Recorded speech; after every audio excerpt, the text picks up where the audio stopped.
I see the V8 engine in the room, which is the staff over there, is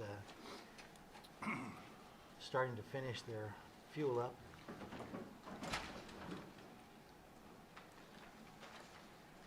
Let's see, we got a couple more commissioners to find a seat, and then we'll have a go at this.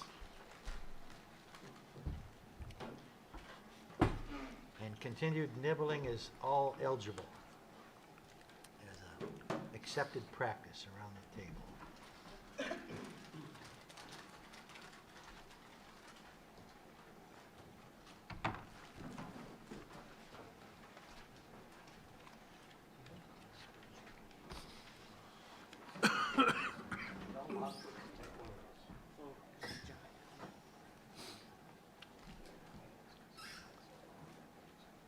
Where is it? We want to open that up to the audience.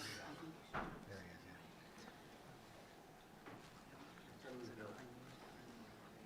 There's 3 more sandwiches over there for anybody in the audience who's got a hunger pain. Okay, so we are, before we leave Fall Chinook, was there any other assignments from anybody to add to my currently small list of assignments for the staff? And maybe we can come back to that at the end and make sure we got all that squared away. So it looks like next on the list is coho salmon.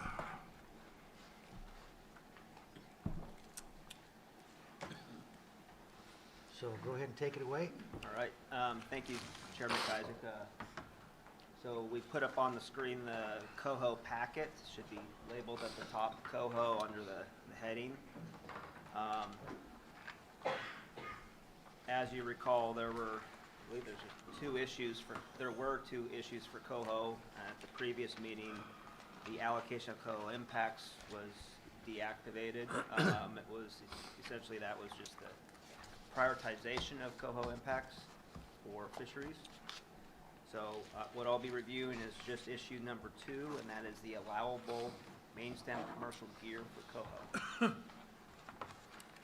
So do a really brief background, and then I'll jump into kind of the results that we have. So this involves the allowable commercial gear targeting coho within the main stem Columbia River. Recently, previous years within the policy, there were coho-directed fisheries in zones 1 through 3 during the typical October timeframe.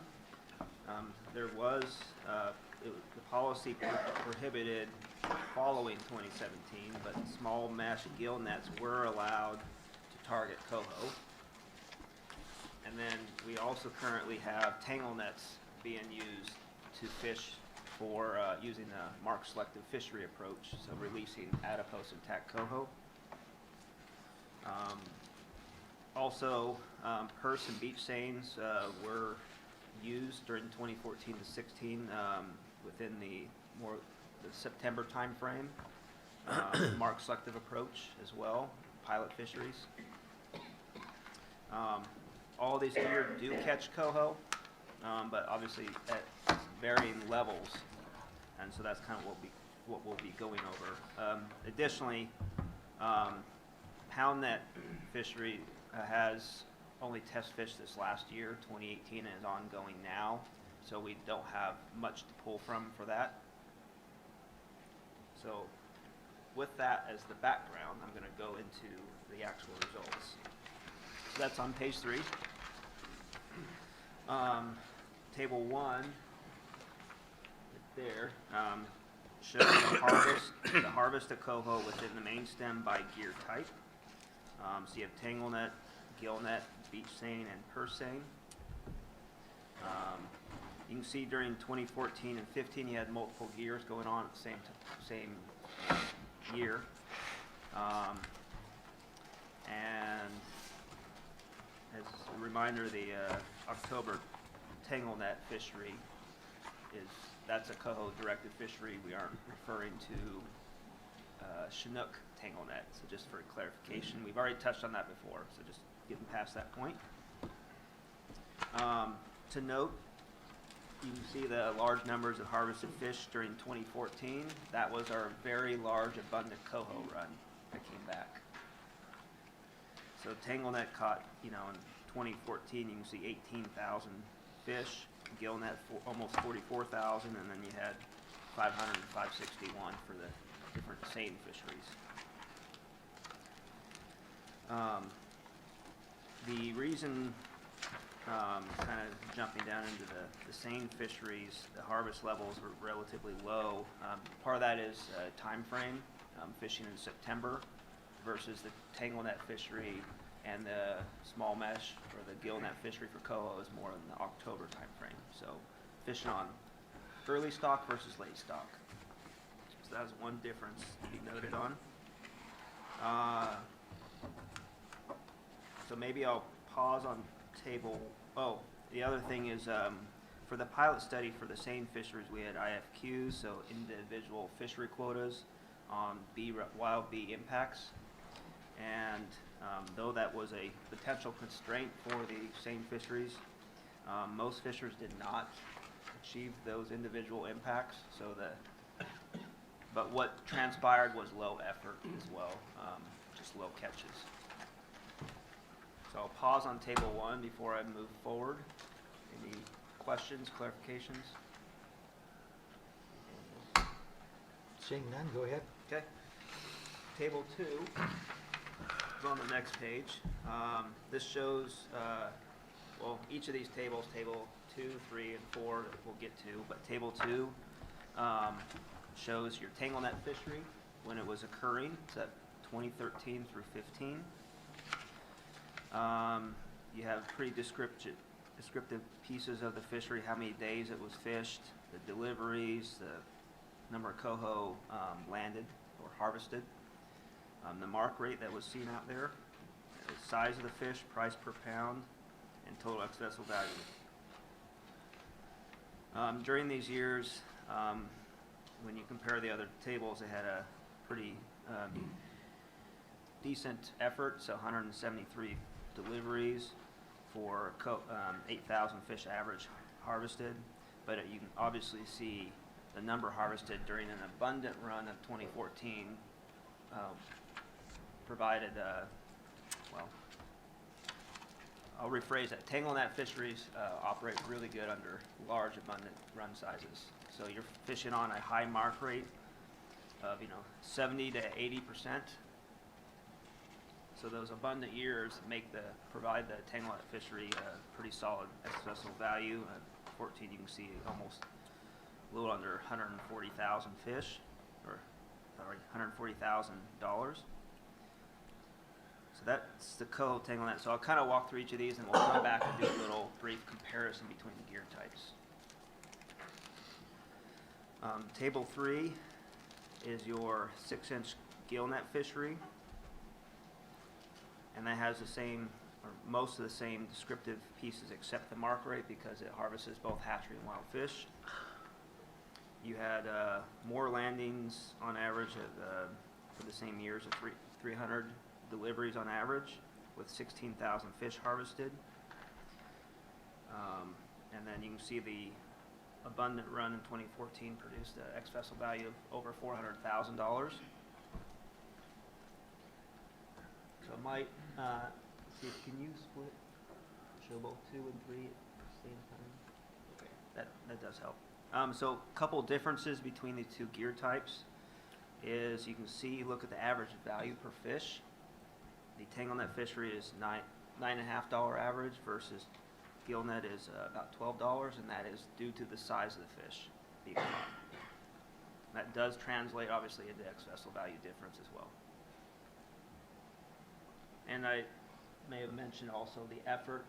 There's a difference in effort or delivery, so nearly double the effort in the gill net fishery versus the tangle net fishery, with similar numbers of days fished. All right, so I'll move down, and then we can come back to all 3 of these, to table 4. And these are your beach and purse seines lumped together for the years that they occurred, 2014 through 16. And again, you know, these were the IFQs, the limited entry fishery, so you'd expect low effort because we limited entry, and it obviously was a pilot fishery.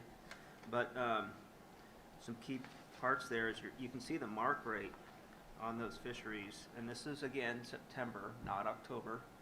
The mark rate, you know, had an average of about 50% versus the difference in Lake Coho time period had a higher mark rate. Two different stocks you're fishing on basically. And then looking at the dollar value, that the average dollar value is about $9.50. That's essentially the same as the tangle net price. And then the X vessel value is $7,000 on a limited fishing opportunity. So, I believe, and I made reference to it, but it wasn't absolutely clear. The commercial beach and purse seines targeting coho in October has yet to be evaluated. So make that up. Just want to make note of that.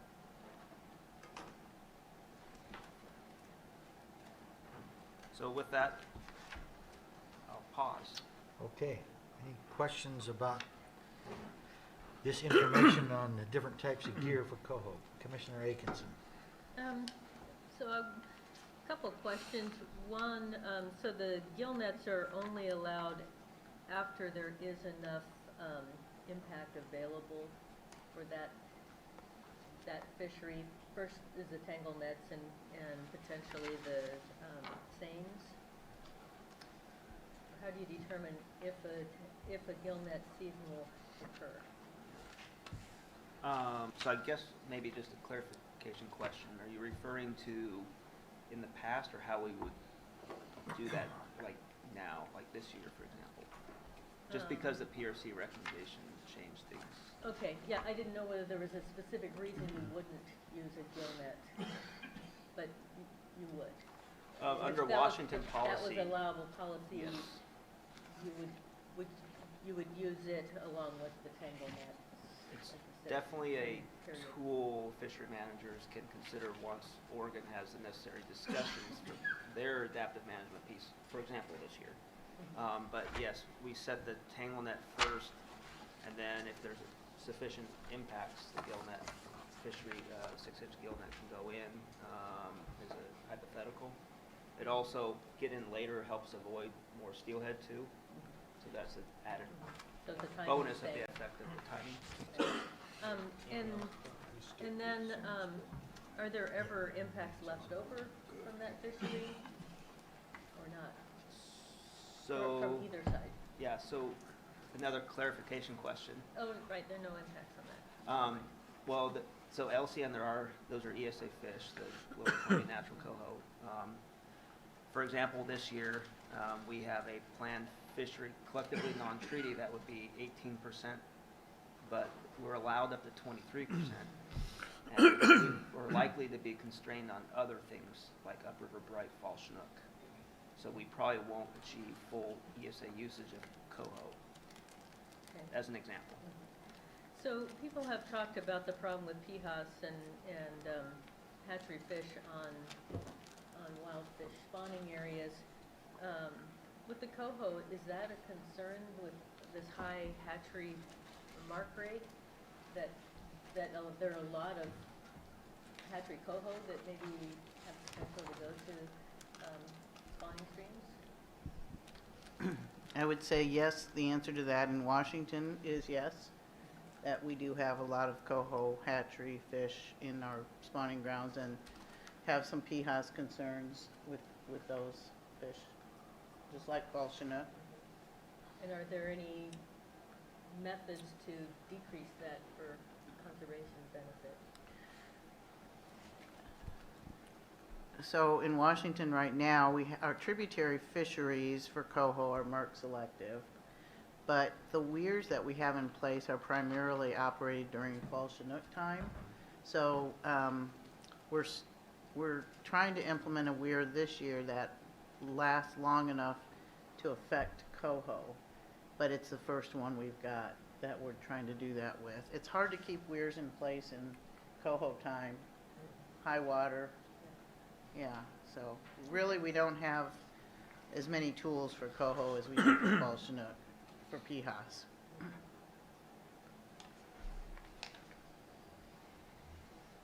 Commissioner Kehoe.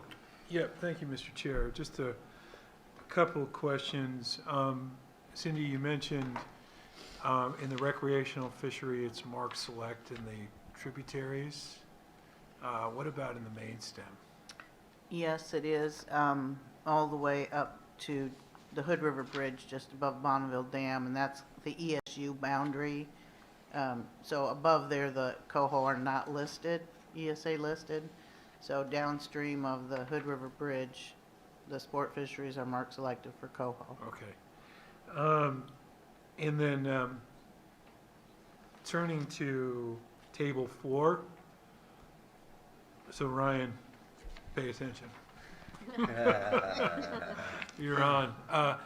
So you mentioned that that the purse seine and beach seine participants, when this fishery occurred for coho in the main stem, that fishers did not achieve or exceed their B-run steelhead impacts. Is that so? That was not a limiting factor in the fishery. Correct. Okay. So and then you did say that I think I heard you say that that there was low participation, though low interest in that fishery. And I'm just looking at the mark rates in 2014 and 2015, pretty low, less than 35%. Was 32% total in 2014, 44% in 2015. That's a lot of fish handling, a lot of discard, if you will. Could that have been an influence, or was that one of the factors that may have contributed to the lack of participation, was the low mark rate and the relatively low ex-vessel value too? I mean, I hate to say it's one thing One or or the another. other. It's probably a suite of things, and other fisheries ongoing that might be of more value that someone might go participate in instead. Some folks have options, but yeah, mark rate, run size of coho, did it fully materialize or not? Could be. so 14 was a good year, 14 was a bigger year, but yes. very low mark rate For the early coho, yes. for the early coho. Okay. Thanks. Yes. Just to add to that, and someone will correct me if I'm wrong, but these were sort of the initial pilot kind of seine fisheries, I think, for coho. So there's only a limited number of people that even have this gear to be able to use it, right? I mean, Right. it's a handful, I mean, maybe 20 gears in the Columbia.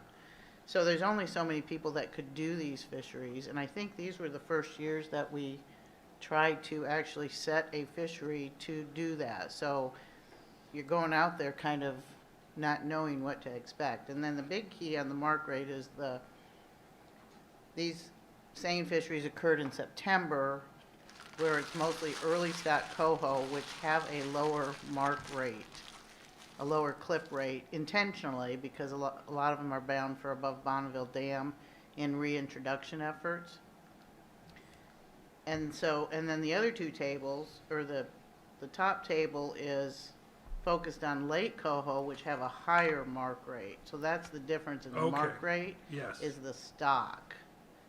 Is that? I got am you. I Yeah, good that's so. there? Yeah, Okay. so I was. Thanks for pointing that out. So you do have a higher mark rate in the early, for the later timed component of the coho run, but still. But let me. So you only allowed purse seines for the early part and beach seines for the early part of the coho run? Is that a fair statement, or? Yeah, we haven't been in October, that I'm aware of. I Okay. don't know about study. Just to add, yeah, the same fisheries basically extended, I think, as late as September 30th, but interest started to fade prior to that. It's driven by the Chinook mark rate primarily when you're releasing 2 out of 3, the bright Chinook and leaving with a higher proportion Thule Chinook. That took a lot of gas out of the interest. The coho's kind of in addition, but I would reckon to say that there's no month with a higher abundance of coho than September. I mean, it's if you went out in October, you'd be using a less efficient gear on a lower abundance. I wouldn't expect any high catches. The reason that gillnet landings in October and tanglenet are better is because you have a lot more people and they're just more efficient gear. So even though the abundance is down, you can still generate higher catches. Yeah. That's a good piece of information in that, you kind of in the earlier years when you saw a very low mark rate, then just the people that did have the gear, it's like they just didn't have the fire in the belly to keep doing it, and nor were their crew members, too excited about a very low crew share, based on after seeing their crew share being thrown back. So that's good information. Thanks. Commissioner Graybill. Just a question, Cindy, you mentioned reintroduction efforts. Where are those occurring? Well, I've been out of the loop a bit, but from my recollection, I think it's mostly the tribes in the upper basins. Clearwater, I think, Wenatchee, maybe Yakima. I think there's another tributary up in your neck of the woods up there, The Methow? perhaps. Chris probably knows a little bit more. No? Yeah, Right. just Yakima various River, tributaries. Methow River, primarily, I think. I'm sorry, what? The Yakima River and the Methow River, I believe, are the primary efforts. And I think some in the Clearwater. Yeah, just trying to Okay. put coho back, right, Yeah. above there, so. And so most of those, I think, intentionally are not clipped, so they Right. won't be harvested in those marked selective fisheries. Exactly. Thank you. Okay, so can you put the matrix of alternative, or issues and alternatives up? We have one coho row. We've just heard the presentation on gear types. Is there any interest at the front table here on narrowing the ranges? Commissioner Kehoe. Thank you, Mr. Chair. I propose eliminating alternative 1, non-tangle net alternative gear only. And kind of based on the prior discussion I had with staff about the low effort, low mark rate, and just the low numbers. So that's my reasoning there. Any objection to that? Okay, that sounds good. No, I just urge concurrency with Oregon on this coho. So what we have then for the Oregon is tangle net and alternative gear. Now we'll just say alternative gear footnote. Right. But not gill nets. The PRC recommendation includes gill nets and alternative gear, including tangle nets. I propose we eliminate that one that does not include gill nets as another option. The Oregon one that's more limited. Any objection to that?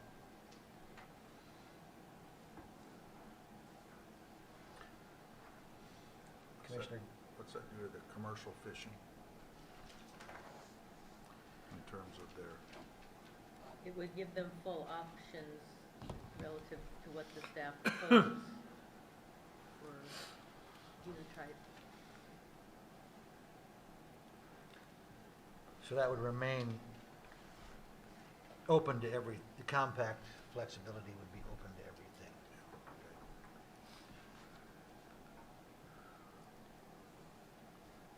Does that seem okay to the group? Okay, well then let's move on to spring Chinook.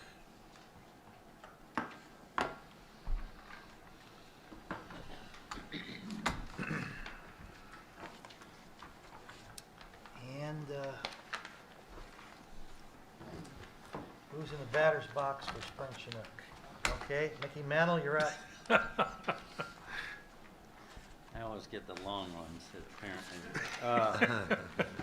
So, let's see, Spring Chinook, we have 4 issues, issue 1, 2, 3, and 5.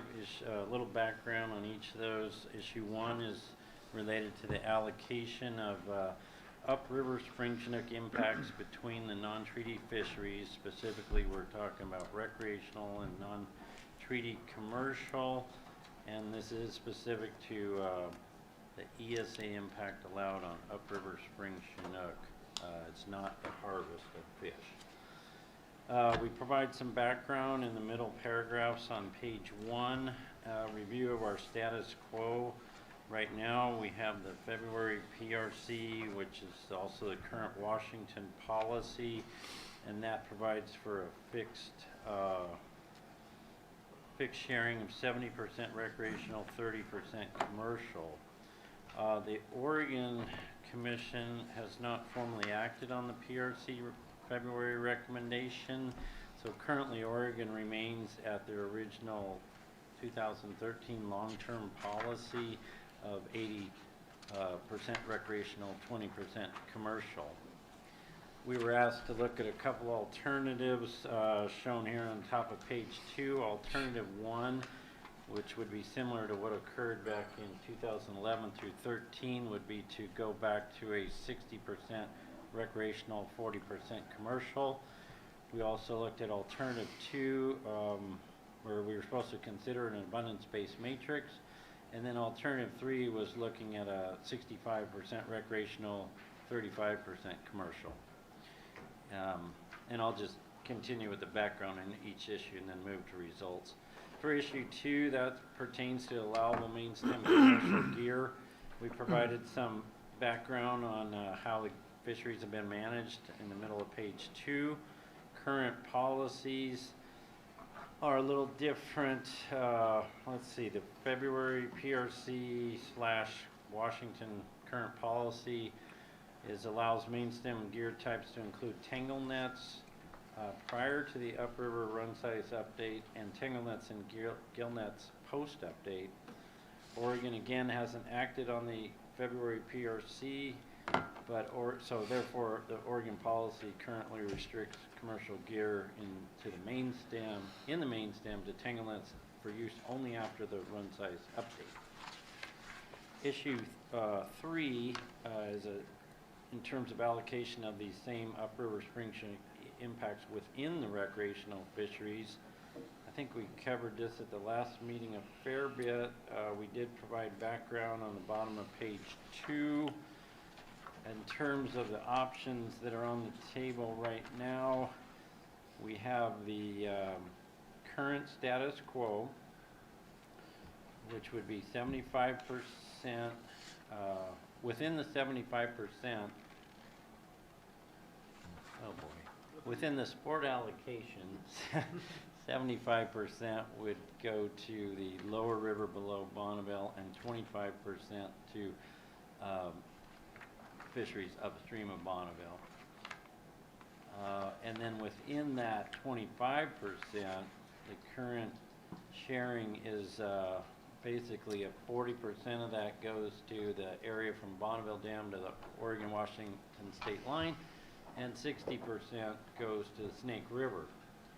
We discussed alternatives to those shares.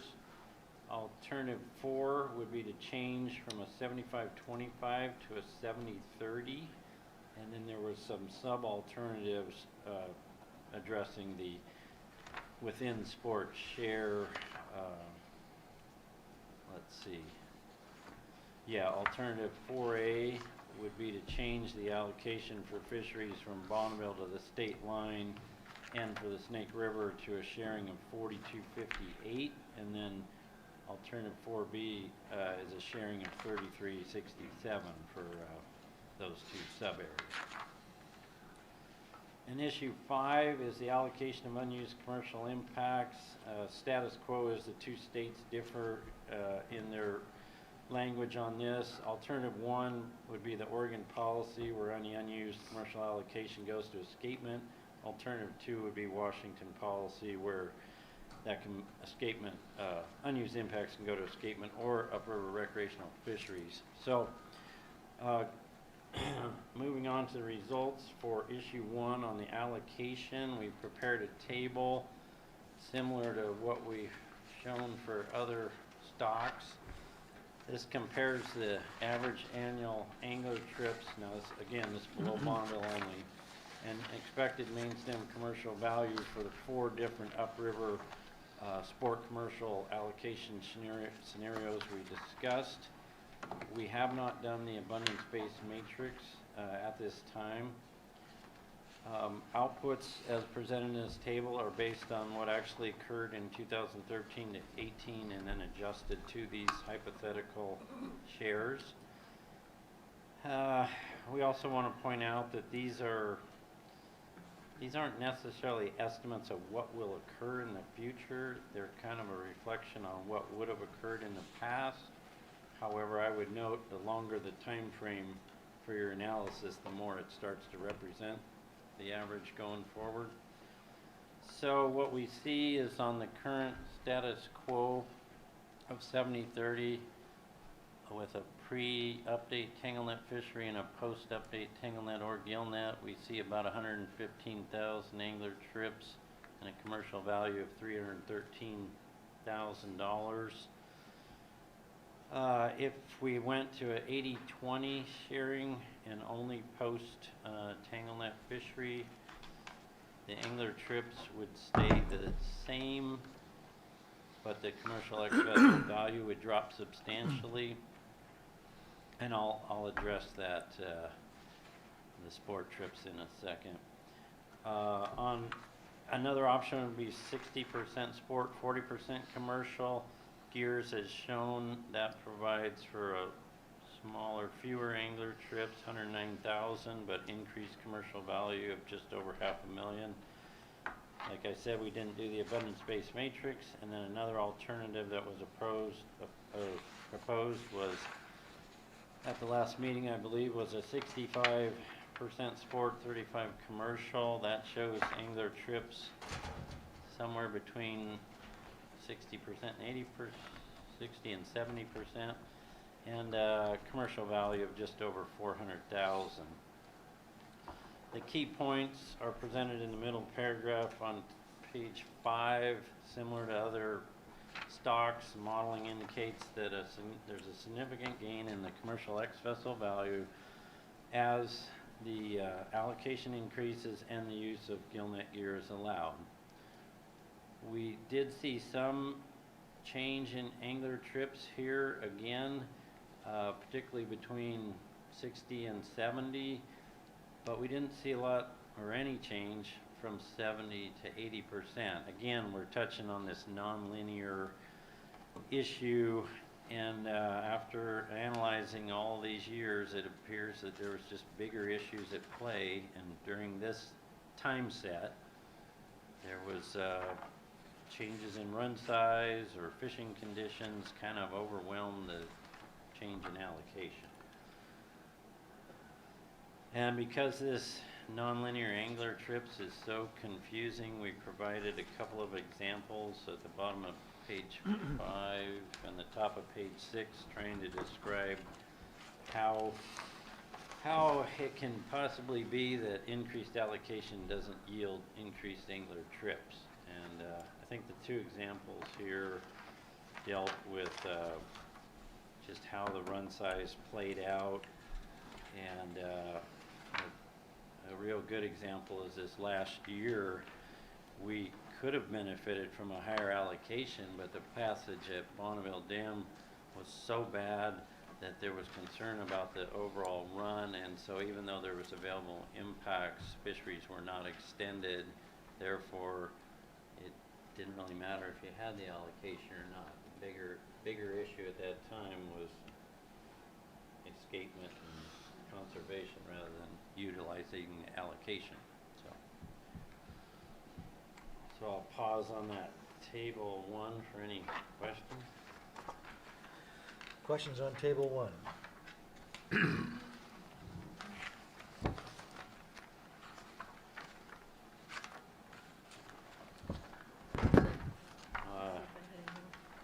Hearing none, It might have one here. I'm still taking a look.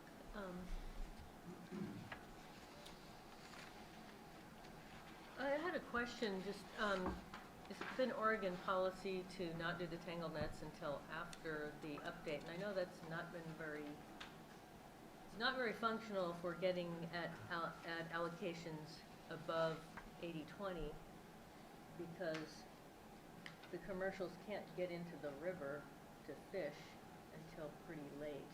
Are there any conservation reasons why we would have them wait or not? Commissioner Graybill? Well, I would suggest that in the spring, these are all highly mixed stocks, and there's a lot of tributaries, even below Bonneville, that need escapement. And also, when we initially began these discussions, that was prior to the Colville tribe's hatchery efforts that now contribute over 1 million to smolt, spring smolt. And so that's a consideration in the very upper river, but there are other tributaries and other co-manager needs in the lower Columbia, and to have a tangle net fishery to clean up the leftover impacts just doesn't make sense when there's so many fish mixed in at that time of year. So I'm wondering from staff, is there any difference pre and post update with those mixed stocks? I mean, I think we would see those in both periods. Oh, sure. Commissioner, I would say that this is pretty much driven by just allocation. At 20%, there's not enough fish to run the select area commercial and squeeze in a pre-update tangle net fishery. Okay. We're opening the recreational fishery on the same mixed stocks without knowing the run size either. It's all based on forecasts. If you had more allocation, you could entertain a pre-update, but with the limited amount we have, we've used most of it in select areas. Okay, thanks. Question about the table here, which it's got a mix and match again of allocation and gear type, so it's hard to isolate for sure the effect. But when you just have the post tangle net, you got the smallest commercial number, 95,000. It is the 80/20, which is the smallest allocation. But on the others that allow any kind of gear type, gill nets or tangle nets before or after, sounds like more flexibility, more options. Those numbers are quite a bit bigger, and I'm just wondering is it a correct takeaway from this that if you limit it to post-update tangle nets, that the economics are going to, at the same allocation, and you don't have one of those with an identical allocation, but if you did, is it going to show more positive commercial fishery economics? I mean, if you had post-tangle net only for 70/30, for example, instead of the 313,000, would you show a different number, or would it still be the same? Chairman Kaisik, it would be a lower number because the value per fish drops. In a post-tangle net setting, you'll be catching smaller average weight, and the price will have gone down by then, as opposed to pre-update when you're fishing in March or April. The price per pound is higher and the fish are bigger. At a large run size, is is it a concern that the commercial fishery wouldn't be able to take their allocation if it was only post-tangle net, or is that not a concern? Chairman Kazi, I think that's definitely a concern. The threading the needle between shad arrival and to some extent summer steelhead, but that's kind of on the far end, but mostly shad. In the mid-May timeframe, we just run into challenges whether you can literally meet the legal obligations of 45-minute soak time when you've got millions of shad starting to enter the river. So there's a very narrow window between when you get the spring update and when shad are just so thick that it's difficult to fish the gear. The 2 last shad year runs were the 2 biggest in history by 3 or 4 fold, so. Lots of shad. Okay, Commissioner Kehoe. Yeah, just a quick question, again, Table 1, the Oregon status quo, Issue 2, Alt 1. Just a real quick question.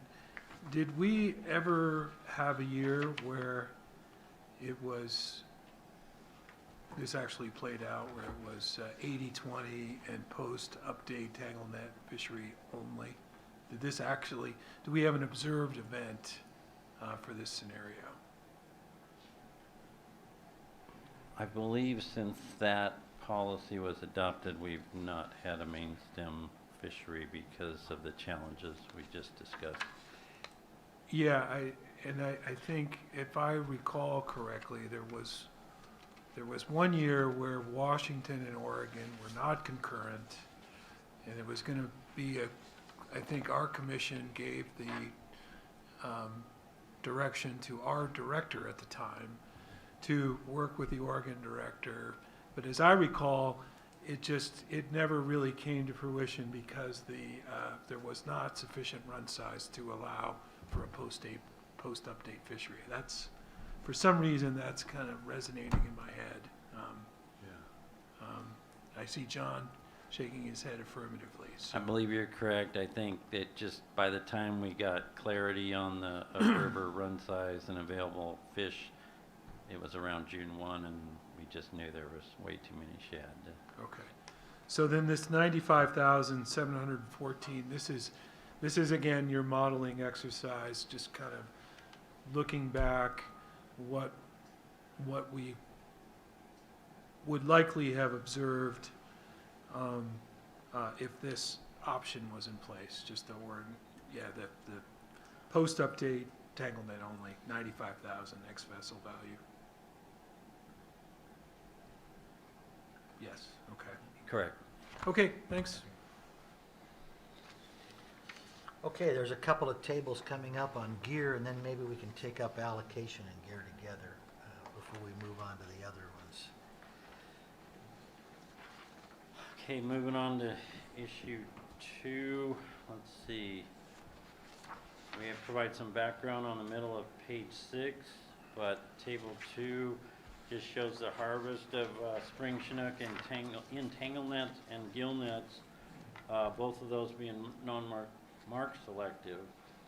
From 2003 to 2018, we kind of show the percent of the harvest that occurred with tangle net, and at the bottom of the table you can kind of see a transition early on. Is that right? Oh, early on, pre-policy, 2010 through 12, the tangle nets were used more frequently and harvested about 87% of the spring chinook landed. And then after the policy went into effect, the use of the tangle net kind of started to drop off some and averaged about 61%.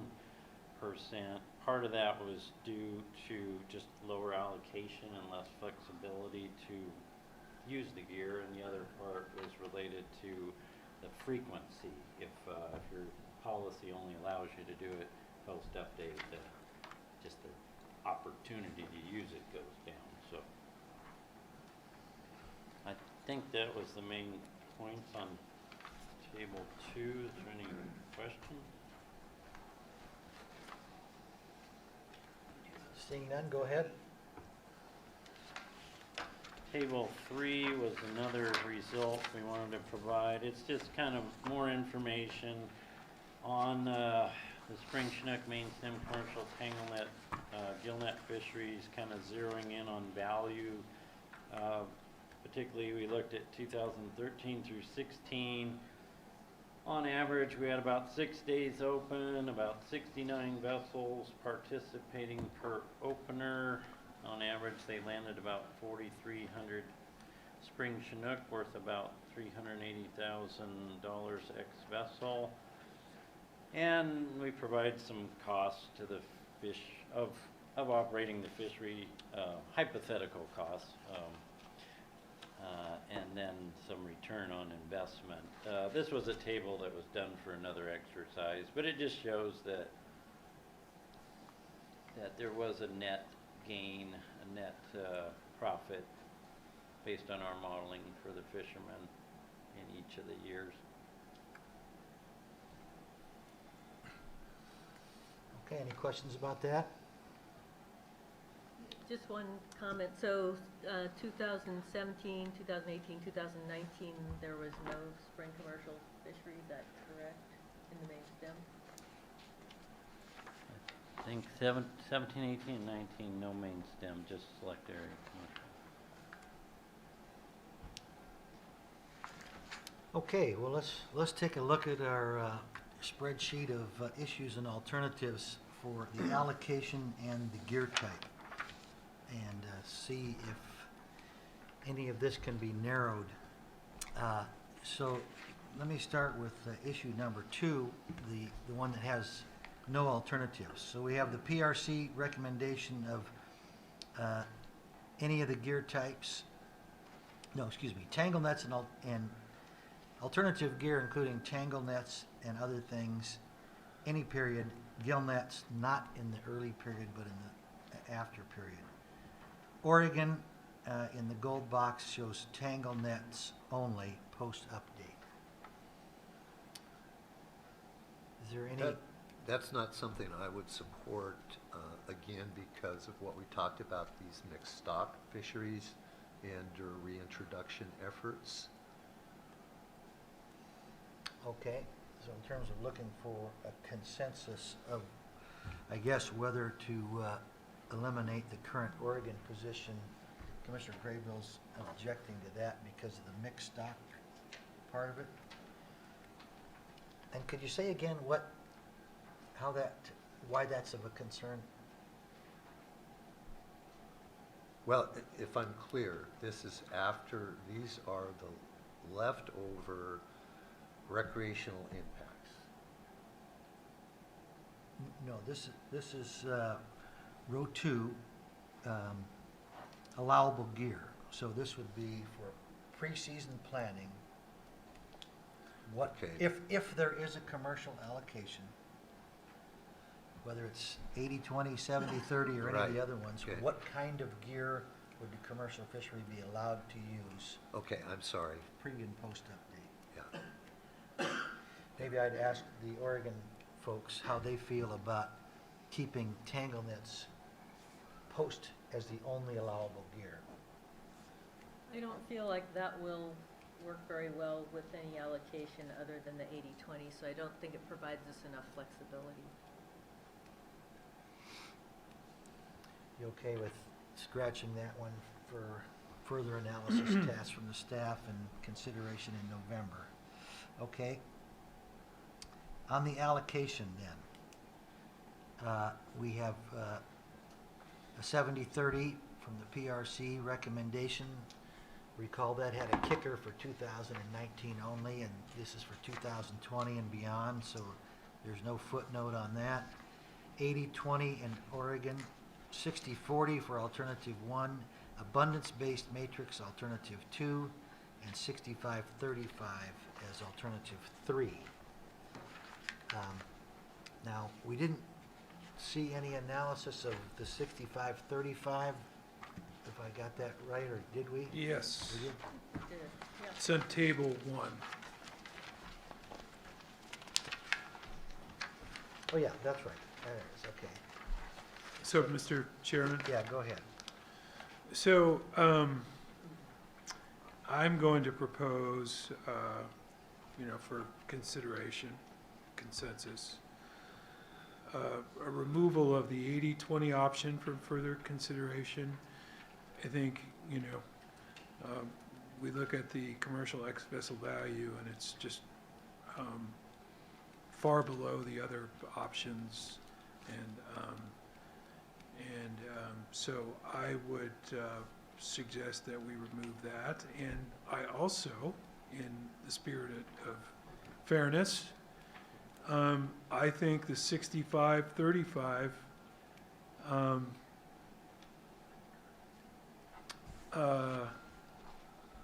we'll strike that, 60, so that would be 65 recreational. Yeah, I guess I'm struggling a little bit with the 60-40, 65-35, and I know, John, you try to kind of explain that in terms of why do we see a decrease in the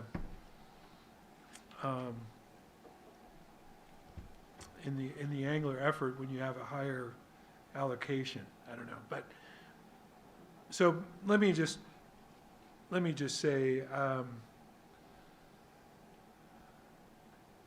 I think the 60-40 allocation, we'll strike that. I'll just leave 80/20 out for now, for folks to consider. And just as a point of clarification, when I'm looking at table 1, I see that as the shares go from 60 to 65, the angler trips go up. It's Okay, I guess yeah. it's a busy table and it's getting late in the day, so, It's not even 5 o'clock yet. I know. Well, it's after lunch. So let me just say, I propose that we no longer have active consideration of the 80/20 allocation for spring. Any reaction to that? Yeah, I would like to keep concurrent with Oregon with the 80/20. And to be clear too, because I'm kind of getting confused with these charts, is that I do not approve of a tangle net fishery on the unused recreational impacts. I don't know if that's on this chart, but I remember that as being part of the discussion initially. Okay, save that thought for when we get to issue 5 there. All right, okay. Taking off my chair's hat, a reaction to taking 80/20 off the table. And this is going to sound a lot similar to the abundance-based discussion for summer Chinook. So we don't have an abundance-based matrix that the staff has taken a look at yet. We did hear in public testimony something in favor, and in writing now I see what was alluded to. And so there's still an attractiveness to me, I think, of keeping the 80/20 in when there's low run sizes, keeping the 70/30 in there during maybe the bulk of the experience. When there's a very high run size, maybe a little bit higher percentage for the commercial fishery. And I want to temper that by thinking that maybe at real high run sizes, maybe not so much for the commercial, and a chunk of that extra run size going to upriver Washington sport.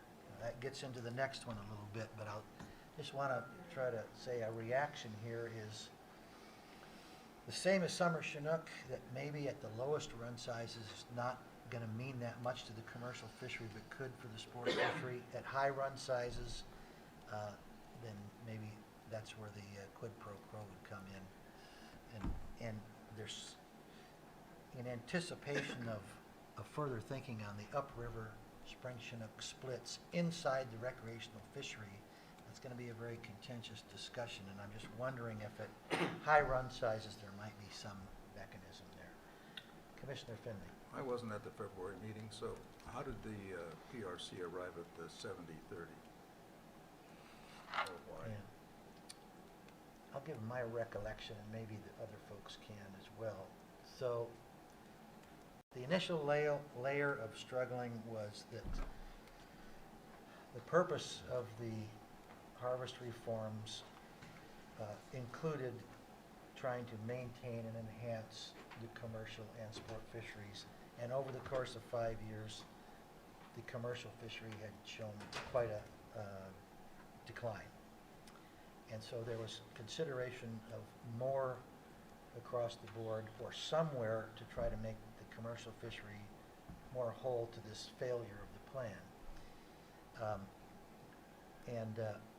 When I think it was Commissioner Buckmaster maybe said, if the plan depended upon the development of alternative gear to make the commercial fishery whole, why don't we go back to the transition year of 2016 when the leap forward to the use of alternative gear was supposed to really take over for the commercial fleet and make them whole. And since it didn't, what was the allocation in 2016? And I think it was 70-30 across the board, and spring Chinook were in there along with everything else. But that's my recollection. No, I'm still comfortable with 70/30s. Chris Kern, did you want to add to that? Yeah, I was just gonna add a little bit of extra was, I think the full discussion was as you described it for 70/30 transition period. I just add that we also had the discussion about keeping the additional select area production that Oregon had adopted in 17 as part of that recommendation too. So that's not on our list here. We'll probably need to come back to that and talk about it at some point. That was the other piece. I just had a question. Commissioner Graybill. Was 2017 a year of abundance or average abundance? It was a very successful year for safe area gill nets. Commissioner Graybill, I was just, I think I've got something here on that, but I think it was a decent year for spring Chinook. It was about 17,000 Chinook harvested in select areas, 17,600. Years around that, you know, range from 4,600 to 10,000, 14,000. So yeah, it was the highest since the 2010 was the previous high before that. So yeah, it kind of stood out as a pretty decent spring year.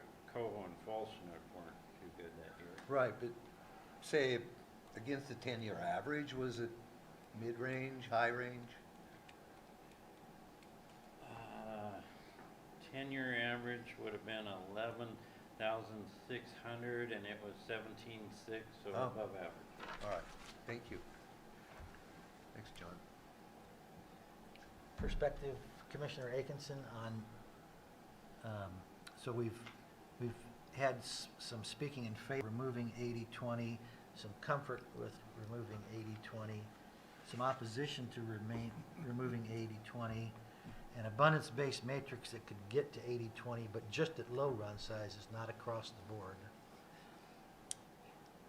And we've been kind of looking for, if there's a consensus to remove, we would remove. If not, we would try to find out reasons why. But where are you at on this, just to see if... I'm comfortable with removing 80-20. I know we've looked at in the past with some of the combinations, we've had a hard time meeting our reform goals with the 80-20 allocation.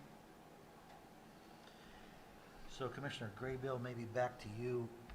What is the nature of your concern about removing 80-20 across the board? Currently, Commissioner Finley, is that currently Oregon rule? Yes. Yes. And so I'd like to remain concurrent, and the caveat is that I remain, and we'll get to this alternative about the tangle nets. Okay, so your reason is to remain concurrent with Oregon. Yes. The two Oregon representatives are fine with removing it. Now, that's not their full commission, obviously. That's But correct. I'll tell you what, if we can defer that till November, I will consult with the other commissions. Okay. Very good. Okay? Okay, then we don't have consensus to remove it. With regard to an abundance-based matrix, I wonder if like we did for summer Chinook, we could ask the staff to take a look at what's been provided in public testimony, but maybe with a little discussion about the size of the Willamette Run. So have you seen what's been proposed in the public testimony in writing? No, okay. So it has an 80-20 at low run sizes, a 70-30 at medium, and a 60-40 at high. But then it also has two gradations of Willamette runs of less than 50 or over 50. However, the 60-40 is the same in both, so it's not a full 6-cell matrix. It's a little simpler than that. But I guess maybe before I would ask for the gradation on Willamette fish, maybe ask the Willamette experts about that break at 50,000 Willamette fish. Is that something that's rarely under 50 and mostly over 50, or the other way around, or what? Lately, it's mostly the under. Mostly under. Lately. Well, maybe I have to ask the front table here first if there's any comfort with giving the staff some flexibility to look at an abundance-based matrix that ranges 80-20 at low, 70-30 at medium, and something, and I'll just say for the sake of looking into it, 60-40 at high. Any objection to that? Okay. Okay, I'll write that down as an assignment here then. Okay, now what about the issue number 3, the allocation of upriver spring Chinook within the recreational share?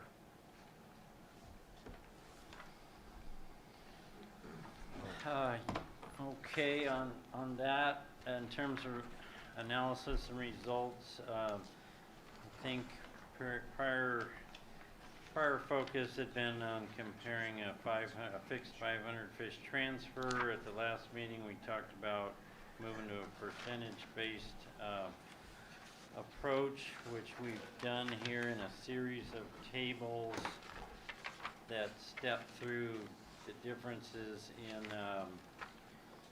the model change of upriver spring mortalities, available mortalities, which would be in table 4A, the open retention days, which is in table 4B, angler trips in table 4C, the total kept catch delta in table 4D, and the estimated ESA impacts based on these 3 scenarios we have on the table. Let's see. So I guess with that we can move to table 4. Oh, I'm sorry. Go back to 4A. This is basically just the starting point. When you have these allocations and you apply it. Now this modeling was done on the 2018 pre-update, just for simplicity. So this isn't like the same full analysis that we did on some of these other tables, but this is kind of a lot of work if we did a whole bunch of years for each one of these. So this is just on 2018, and what this table does is it presents the change in available upriver catch balance mortalities, which is kept and released upriver spring Chinook. This just allows us, once we have this, then we can do our modeling to create the other tables. So as you can see, when the allocation drops from 75 down to 70%, the below Bonneville numbers drop down, and then the other areas above Bonneville go up and down with the change in allocations. So table 4B then is the result of those changes in terms of pre-update fishing days, how they change. So on all these tables, the status quo is going to be 0 across the board because you're not changing, you're comparing status quo to status quo. But if we go to the option, sub-option 70, 12 and a half, 17 and a half. Bonneville, below Bonneville fisheries would lose some fish, which equates to losing 1 day at the end of their season, which is generally in early April and a very important day. Whereas the Bonneville state line fishery would gain 3 days at the end of its fishery, and the Snake River fishery would gain 2 days. If we go to a 70-10-20 sharing arrangement, the below Bonneville fishery still loses that 1 day. Apparently there was enough of a difference to go from 3 days to 0 for the Bonneville estate line, but the Snake River jumps up and gets 5 days. And I think there's a rounding issue here. It's hard to, a day requires X amount of fish in each area, and it doesn't always divide perfectly into the available change in numbers. You kind of see some, you can't make 3.5 days, you know, so it's a little bit weird. But so if you go to table 4C, you see the difference in pre-update angler trips. So that 1 day that you lose under the alternative options below Bonneville equals about a loss of 5,300-ish angler trips. And then we show the gain in angler trips that the areas above Bonneville and in the Snake would gain under those different alternatives. And then table 4D just looks at the delta in kept catch. And here, because there's other stocks caught below Bonneville, if you take away a certain percent of the upriver spring Chinook allocation, you kind of lose access to some of those other lower river stocks, so you lose about 870 kept spring Chinook in either of the 2 sub-options, and then you gain the numbers shown in each of those fisheries above. So in the middle example, 70, 12 and a half, 17 and a half, you'd lose 873 fish kept catch below Bonneville, and you'd gain the sum of those 2 numbers, which is 364 above Bonneville. And table 4E is just an, I don't know, I guess we just put it in to show that the impacts will be neutral, because when you shift to this approach, you basically incorporated that in your catch balance available fish, so the impacts remain neutral, rather than previously when we were moving a fixed 500 fish, you actually saw a change in the impacts. And I think that was the main points we had for this series. Okay. Questions about that? Commissioner Aikenson. I had a question, just trying to figure out, you know, I like the concept of this, but I'm wondering how it's going to affect, whereas, I don't know if the spring fishery, we have a set number of days of fishing we want to have, and that was part of the success of the Columbia River Reform Package. Did we allow a certain number of days? And if we take a day away, does that cause a problem for us being successful with the reform? That's the first part. That's an excellent question, Commissioner, ex-Commissioner. But yes, there was objectives laid out, at least in the Oregon policy, for fixed season date objectives, but to be honest, we haven't been able to achieve those very often. So most likely we'll be short of that goal, whether or not you do this, change anything here or not. Okay. And then the other piece was, if we are moving 5% of that recreational impact up to the upper river, and then we go back and look at our commercial recreation economic values even, we're going to see a lower economic value for the recreational group, because we only assess below Bonneville, even though that value hasn't disappeared for the recreational component per se. It's just been shifted upstream. So in future modeling, it seems to add some complexity to saying, well, how does this year compare to last year? Yes, you're correct. Some of that economic modeling that we did prior, we assigned certain dollars per angular trip day, and if you're losing 5,300 and gaining 800, there's going to be a significant net loss in the modeled value of the recreational fishery.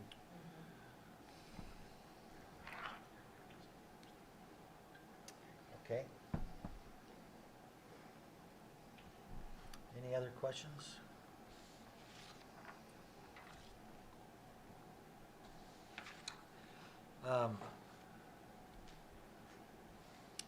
Should we talk about whether there's any interest in removing any of these, or are they connected to the unused impacts in any way?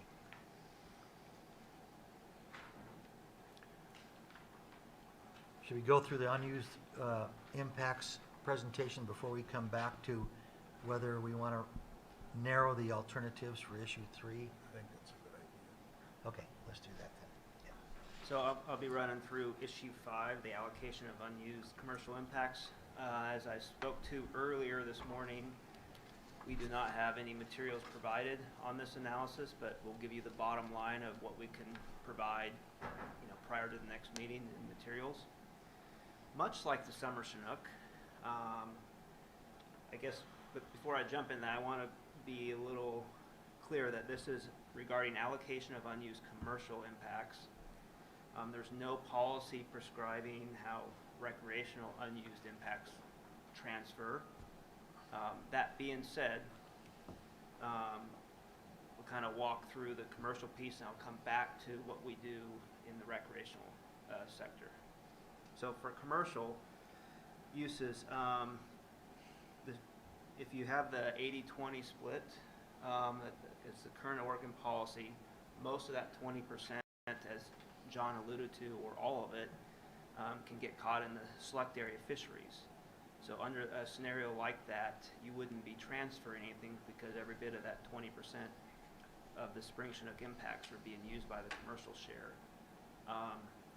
Depending on how you play out with the higher allocation, 70 or 60-40 instead, there's a potential based on run timing that, if you just did a post-TangleNet update, you might not access your share, but under pre-update fisheries, you would expect that the commercial share would catch their share, and so there was very unlikely there'd be much, if any, commercial impacts transferring upriver. So similar to the summer Chinook piece, where if GillNet fisheries in place, the commercial share can catch their share. Same thing in spring Chinook. It's based on a little bit on the gear and timing of when you can access the fish and the allocation. But speaking quickly to, or briefly to, the recreational allocation, there have been many cases, and John actually alluded to it, where we chose not to, for example, last year or this year, to fully utilize the catch balance. And so that's the allocation for the sport. And so if that's the case, those fish were transferred maybe for last year to the spawning grounds or the hatcheries in that case.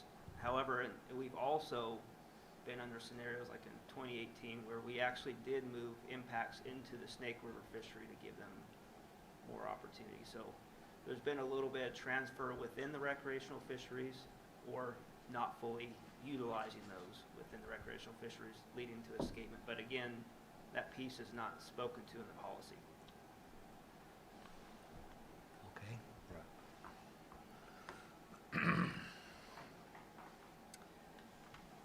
What is the wishes of the committee then on narrowing any of these alternatives on these latter two issues?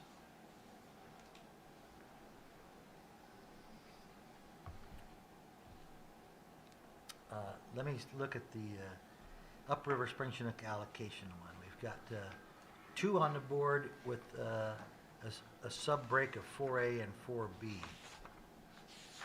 So I guess we've got, yeah, three on the board, 75-25 status quo, PRC and current concurrency are the same, and there's a proposal under, that's still alive based on our last meeting's analysis of changing that to a 70-30,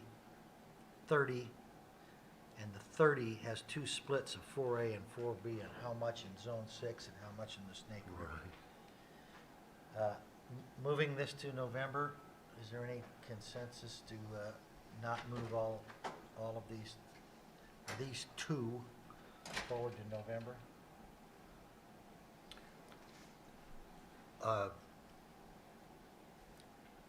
The alternatives 4A and 4B, I would like to move forward under alternative 4, I guess. Is that correct, Don? Yeah, yeah. Okay.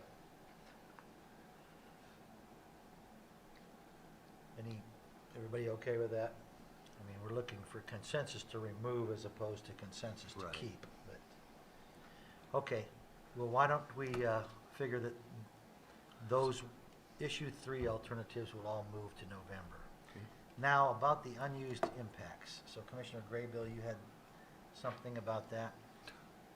Yes, again, and as we've discussed with former Commissioner Atkinson too, is the concerns for upriver escapement.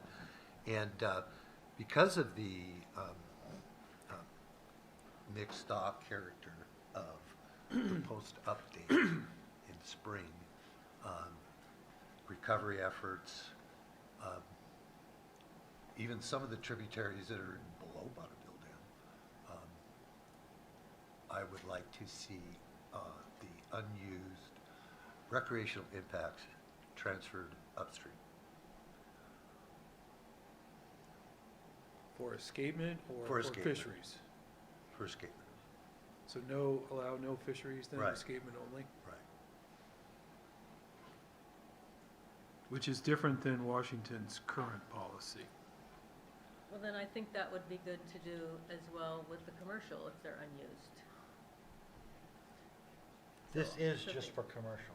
No, he said for the recreation. Oh, you said for the recreational. Okay, so that's not That- that's not been identified yet as an issue or an alternative. No, to be clear, as I understood it, currently under Oregon rule, their policy states that unused recreational impacts would be taken by TangleNet after the pre-run update. Is that right? Am I correct? I think it's inferred, I don't know if it says it explicitly at all.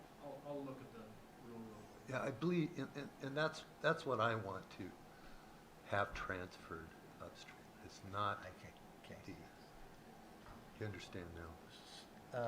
I do, but I also know if it's don't, stated. yeah, I don't see that as having been identified as an Okay. issue before. Cindy LaFleur, did you? I was just gonna say what you said, Don, it's not been identified as an issue. I don't know, I don't think it's stated, but Okay. because we might have Yeah. found it, we should have found it if it was, but. Yeah, because I always thought that was the case.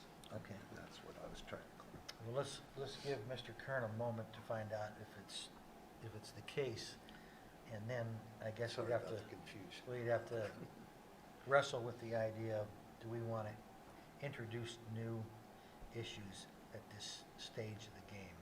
Maybe this one's not that complicated, but maybe it is, I don't know. Are we still on recreational? Just recreational, yes.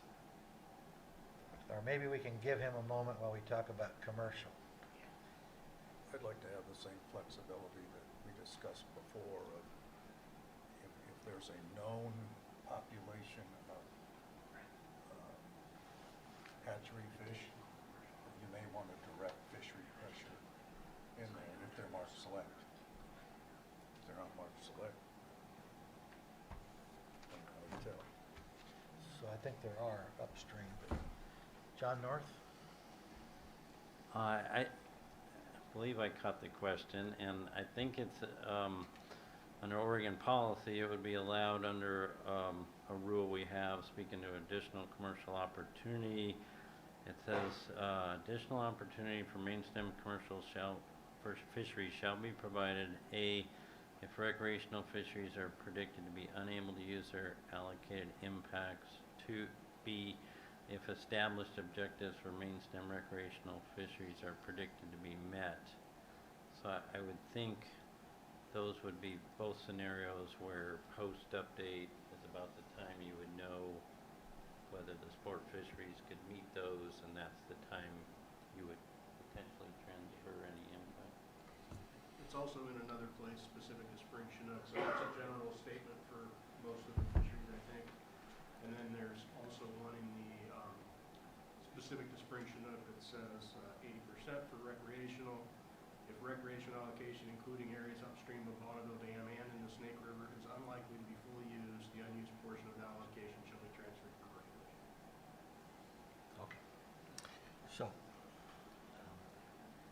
So if the river's muddy and the recreational fishery can't catch their share in Oregon right now, that's allocated to a commercial fishery.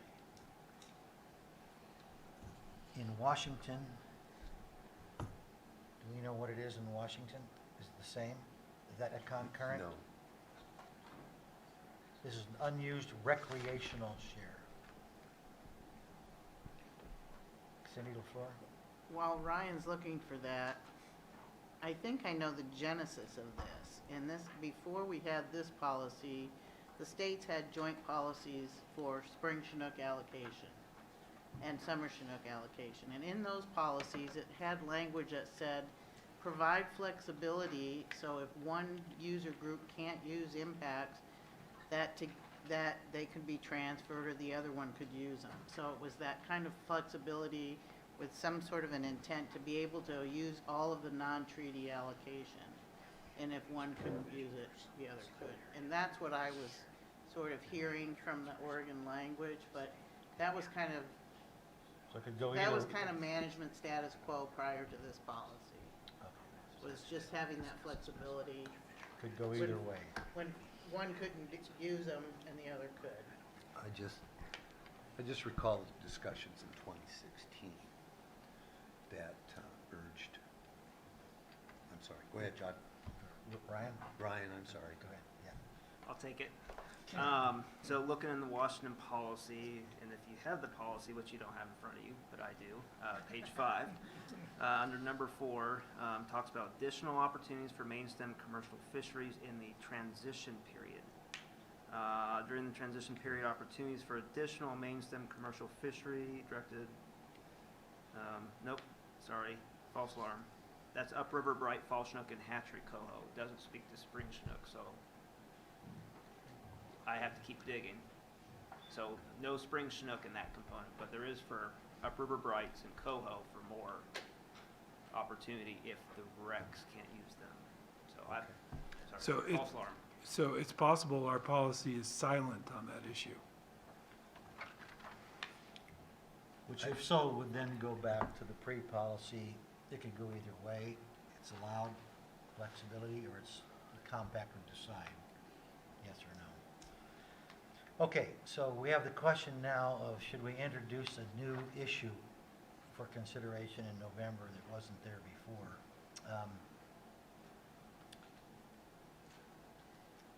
And the thrust of the PRC recommendation in February was again tagged to the transition period of 2016. I don't know if that makes any difference in the answer in Oregon or not. What's the feeling of the committee here? I just think we ought to go with the facts on the ground, not be tied to a transition date of 2016. And we're working toward the future. So what would be the best decision, whether it's an issue or not, on this? Okay. Other thoughts? Well, I guess in my mind, it would be good to have concurrent language. But personally, when I look at allocation of unused impacts, I don't think there's a straight answer one way or the other. I think we need to look at what are the run sizes and the causes of these issues. And it seems like at low run sizes, that's when the commercial sector can't use all of its impacts. That happens more likely at a low level, and the reasons are related to run size timing or not having enough opportunity early on. And so in those situations, it would be beneficial for that unused allocation to go to conservation, because we're already talking about low numbers of fish. It seems like the most likely scenario for recreational fishermen to have unused allocation is because they don't have the capacity to catch a high run size. And so at high run sizes, we have less of a conservation problem. So at those high run sizes, it may not be that additionally beneficial to send even more fish up to the upper reaches, which would be hatchery as well as wild fish. So I don't see that one as being as critical to say we're going to save that extra recreational piece to conservation, because it may not actually contribute to conservation, could potentially increase PHAS. Any thoughts, Commissioner Kehoe? Very well stated again, Commissioner Atkinson. Yes. I agree. I mean, it's, I guess in some ways, it's a solution looking for a problem, you know? I mean, it's, I mean, how often are we actually gonna have unused impacts in the spring to allocate, you know, upriver? I mean, it may happen, but Cindy has an answer to that question. Well, when we went through this really fun policy review with the Washington Commission, the recreational fishery does have unused ESA impacts in the spring, most of the time, because catch balance comes into play. And for the non-treaty fisheries, they can't use, the fisheries combined can't use, catch balance comes into play first. Affects the sport fishery because there's more allocation in the sport fishery. And so what we've done with some of those unused impacts in the sport fishery is we've reallocated them through adaptive management to the commercial fishery in a couple of years so that they could use them for their select area fisheries. So yes, the recreational fishery will have unused ESA impacts that they can't use because they hit catch balance first. And the commercial fishery has been able to use those. Okay. With the other species, there's a difference there, but maybe just another way to think about it is, you know, our ESA impacts, we have a certain level that we're allowed to use to prosecute fisheries to harvest healthy stocks, hatchery and wild, whatever. So, you know, do you want to use those fish to prosecute fisheries, whatever fisheries there are, or do you want to, you know, not use all of those impacts that have been allocated under the ESA standards? So in the documents that you haven't seen yet on these unused impacts that we're still working on, you know, we've got an introduction in there that, you know, talks about these are unused impacts that we've already checked the box. ESA, they meet ESA, they meet USV Oregon, they meet Colville tribal agreements. We've checked the conservation box. It's a package to be used for fisheries. And so the question is, do you want to use them for fisheries, or do you want to put more of them in that conservation box that we, you know, these are additional. I mean, these have already met the conservation burden, is what I'm trying to say, Right. or we wouldn't have them in that package to use.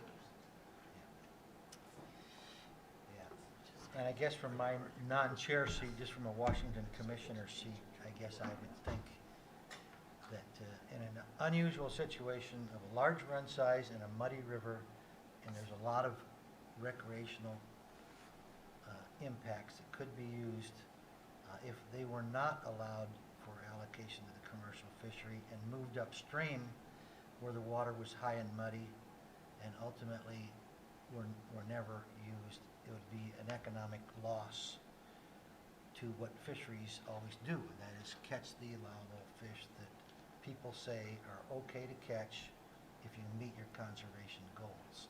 So at that high run size situation, I probably would be in that, I think the same camp as Commissioner Atkinson was talking about. I could see another time when I wouldn't mind at all seeing the Columbia River Compact say, you know what, given the circumstances, we think it's going to be warm water this year later or this or that, and we want to make a different judgment. So I don't want to leave, I want to leave sufficient policy flexibility at the compact, but I also don't know if it's right to shirk our duties making long-term policy either. So maybe the right thing to do is to recognize that this is an issue, and even though I really want to streamline our work in November and not add to it, maybe this could be an additional thing. But when I say it out loud, though, if it's a rare situation when there's ever going to be unused recreational impacts of significance, now you've said it happens due to catch allocation, but or catch sharing. I don't know, I guess I'm still torn a little bit. Well, in light of this discussion, it seems to me that different options are better at different times, and our policy maybe can't and shouldn't address that specifically, but if we could say that we are not restricting how the staff proposes using unused impacts on either side, but we explain in a sentence or two our intent of, concern at low run sizes for conservation, and concern at high run sizes for PHAS, or just as an example, then staff has the ability to make those decisions every year in different situations, but they know where we're coming from as to our intent in general. I feel much the same way, that if we could build a framework, I think a lot about genetics whenever I go fishing. And some of these genetics, I was reading some history about Grants Pass, Oregon, and the early Chinook that used to come up the road.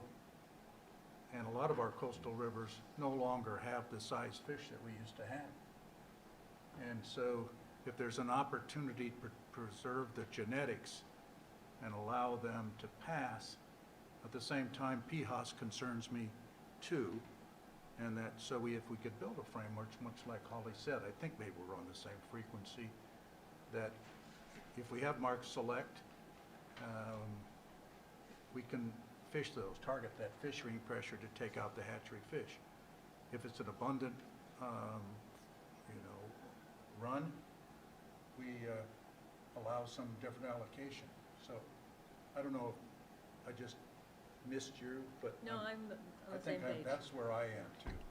Okay. All right.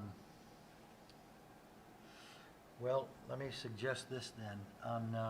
On the screen there, under issue number 5, it says allocation of unused commercial impacts. If we strike out the word commercial, so it means commercial and recreational, it's not addressed by the PRC. It's different in each state, that would stand. And we have the option of considering it for escapement or no restrictions. Now, I'm not sure that if we just left that all alone, it enables what's been spoken to here, but if that's our intent, we can take it up again in November. All right. Some language of targeting on upstream fisheries as a priority or something like that. That'd be fine. Thank you. Cindy LaFleur? Just trying to clarify, because there's a lot of things in this row. So it sounds like you're leaving on the table sort of you want to change it to commercial and recreational, or commercial or recreational. And it sounds like you just have two options, escapement or escapement and fisheries. I mean, Yeah. so it's really the status quo. You could leave those two on there. It's two options, either escapement only or escapement and fisheries. So you're only gonna, right, because the other ones, Well, it's two different fisheries. It sounds like the one fishery would be to the commercial and the other would be to the upriver recreational, oh, or to escapement. So there are three pieces. okay, just want to, okay, I missed that, and so I'm just trying to help clarify what we're gonna put in this document the next time around, so need some help with that. So the word "no restrictions" covers trading back and forth or to escapement, or to the kind of targeted. Yeah, I think we're concurrent if we have the same framework, and then the two states operate how they need to operate on a given tributary or a watershed of the Columbia. We agree on principle, and then do what you need to do. Okay, is that as clear as the dirty water that we just talked about, the sport fishery not catching any fish in? Not at all. So in terms of the matrix then, let me try this. Allocation of unused commercial or sport impacts, that's the issue. Both of them are on the table as an issue. A new recreational one was introduced, it's there now, we'll talk about it. The PRC did not address it, so that box can stand. We would need to change to escapement for Oregon because for the recreational fishery, it would say to the commercial fishery. For Washington, based on what we just heard, maybe that no restrictions stands, silent to it. Now, alternatives would be to put it all to escapement or to have it no restrictions, flexibility for the compact, and those kinds of things. And we'd be looking for you guys to offer your thoughts about that in November. And what we, of course, want to avoid is focusing an enormous amount of energy on a little tiny thing that might never happen. Or not happen, I know you said it happens regularly for the sport fishery, but I don't know how big that is and how much it's worth some time. So we've snagged our tackle a little bit on the bottom and maybe we broke a leader off here, but anyway, let's try to leave it at that for now. Maybe we can come back to it when we get to staff assignments. Before we leave Spring Chinook, were there any other assignments on any of the things that anyone would like to see staff do to help them make a decision in November?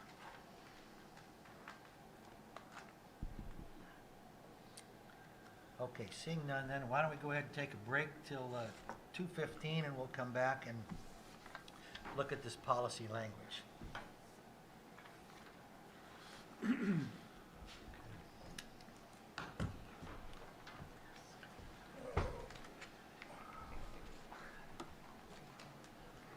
look like you're ready to do push-ups.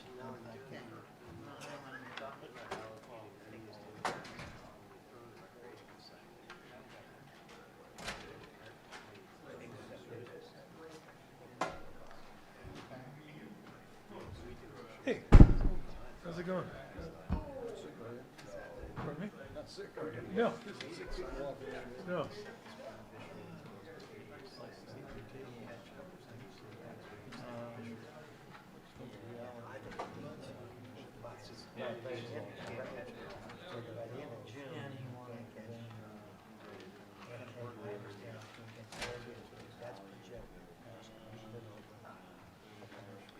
Well, so, But gotta be before the shed. So, you know, I think, drainage, I think it's not enough. where the commission will ultimately land will depend, I think, a lot on where, with what the As recommendations soon as I are. say it won't happen, So, I know, exactly. Don and I are, what we don't, we talk about what we don't want to have happen is nothing. I think the good thing is that, you know, is that if we do nothing, then the default is what we've got right now. So it's not great, but it's not ideal. So, you know, I'm reasonably optimistic. I mean, so we have a couple of new commissioners. I have not talked to Jim about it. I think Don has.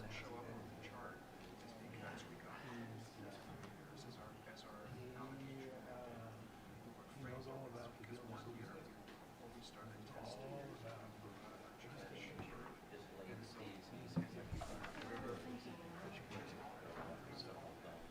so he's skeptical of these moving, you know, claims see if they raise numbers. So that's we don't know where the new her name is Molly Moon.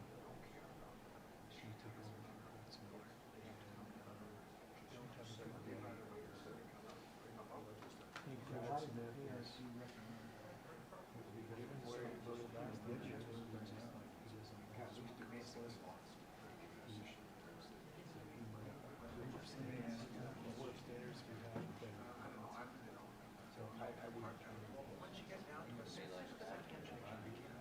Although he likes it, he does like it. So Larry knows that.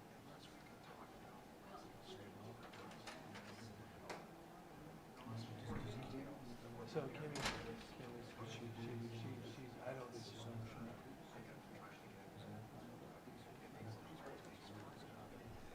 No, but I mean, it's such a small, in fact, I mean, the summer is largely allocated to upper rights anyway, right? I mean,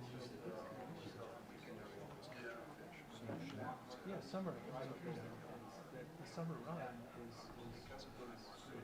a priority for rivers, right? So, I mean, I don't know. I don't see where she might have an issue on the spring sharing. But that's more fight between water regulation and recreation. So if we were to achieve so I mean I think you need to get back. I think so it would be good to just say small. I think Barbara is going to need work too. She was a tough one. She was the one that kind of turned it. And I think her concern is going to be much more practical as opposed to the right thing to do. She's worried about what the ramifications of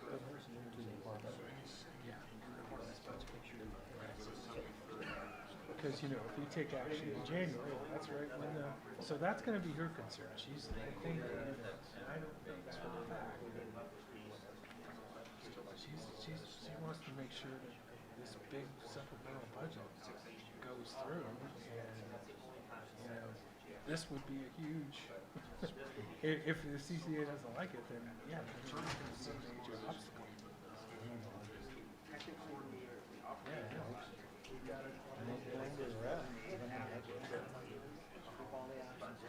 So yeah, so I think so then you just tell you know we go to Barbara, right? So we let the inmates run this island here. Is that kind of what you want to do? And because I know in the back of her mind she's very conservative. So I mean, you know, I think you can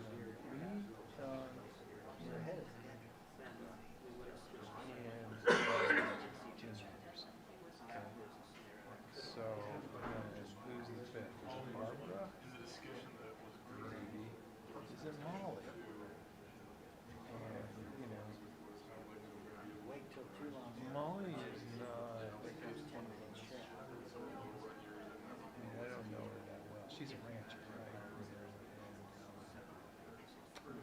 So, and I think in general, she doesn't like being bullied around. She's being bullied around by the NGOs. Telling her how she should run the ranch with this one farm. That doesn't sit well with her. So, I mean, I think, getting to know her, you know, and you might suggest that she get a hold of Jay. Jay was very, she holds Jay in high esteem. So, that's who I would focus on right now. Does that make sense? So, in terms of this, just like. Good busy or bad busy?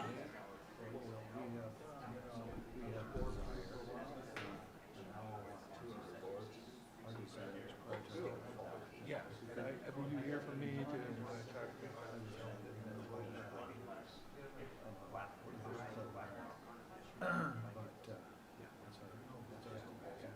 and I mentioned that to Jim because he heard me. And that's what I said, you know, it's hard to look at these things in isolation. I mean, really, you know, when you talk about the application, because at the end of the day, so, I mean, if we go to, you know, 80-20 on the summer, you know, give up some in exchange for more in the fall, that would be a win, right? You know, instead of 70-30 where we're at now, about 80-20. Oh, interesting. And then on the spring, I mean, I just think this 80-20 is We don't have that issue. you know, here, Jim, or these two guys are like, David's like, I want to stay with Oregon. And Don goes, well, you're just hearing two Oregon people say they don't want it. So, but they're going to take it. But I think, you know, it's good, you know, and I like a lot of what's important to me. It's like, this does not pass muster some of these really low applications in terms of the next vessel value, in terms of, you know, improving and enhancing, does not comply with their statutory mandate. So they're off the table. So, for now, I think, you know, I would And try then to sometimes you introduce can't. So you see this as a. So, and she's gonna be in the October meeting. I will not be. I gotta be. January, Because it's not enough. I think it could be, Commission, where's, he's the process guy. Yeah, it could be December, yeah.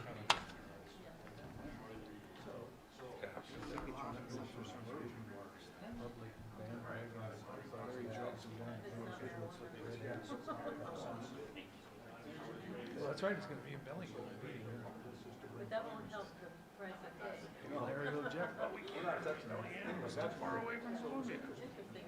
Well, that's fun. I mean, certainly it's a novel. Who knows? You like well, that kind of thing. I mean, I was talking to you, well, you get to the point where, you know, you gotta concur on something, walk,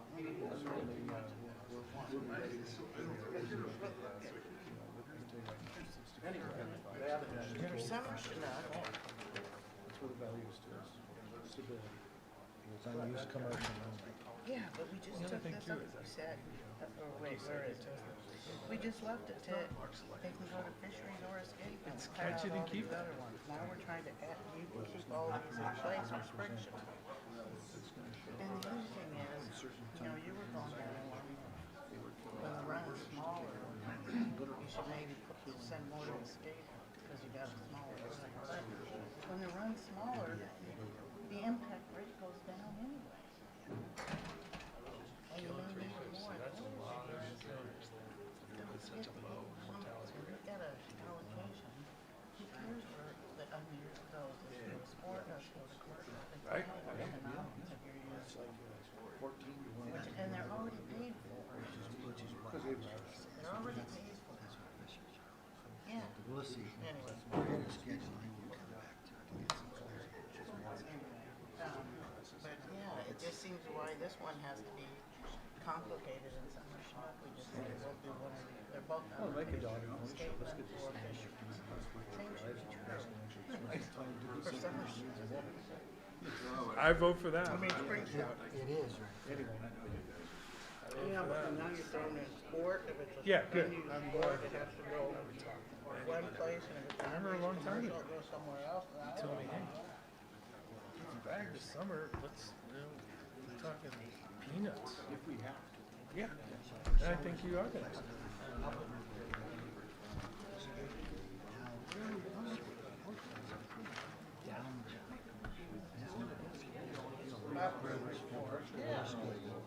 Yeah, but why not? Yeah, you don't. One of those.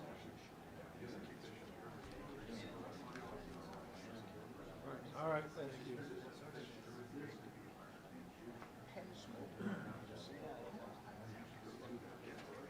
You know.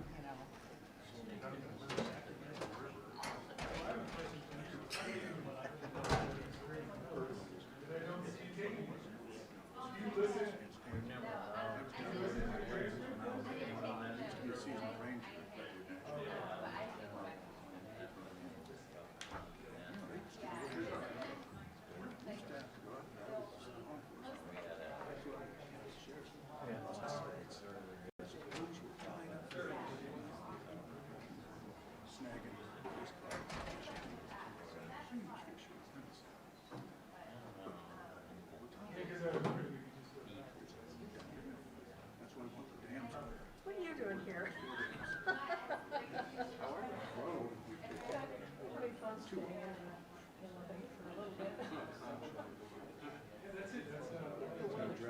I know. Here, don't use it to make just something you can't forget.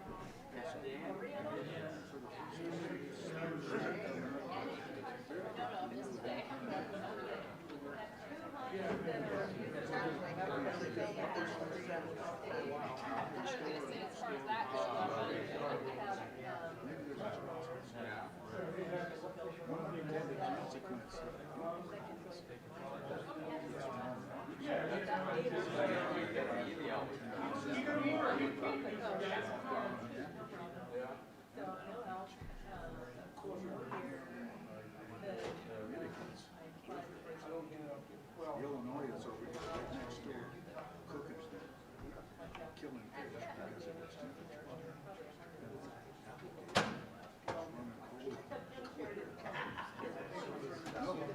Comes out of so, you know, I'm saying, well, this is an unintended consequence. So it's not free on the country. Yeah, okay, you might as well sit here. I do have a muzzle loader of Union County for our property. Oh, do you? Well, that one. That's all I. What was it if I started this? We're going to this hunting.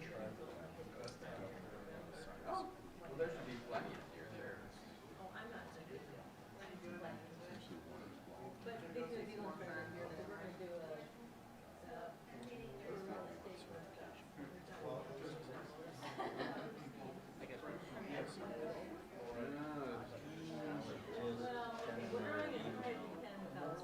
Yeah, yeah, there you go.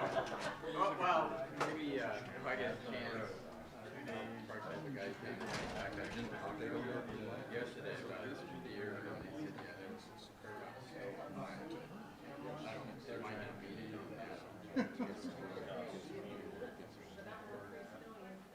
Yes. Yeah.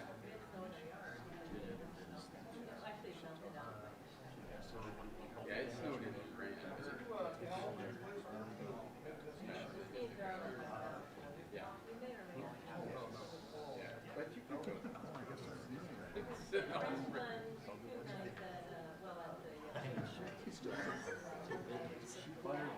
Yeah, okay. Okay, what's nice place?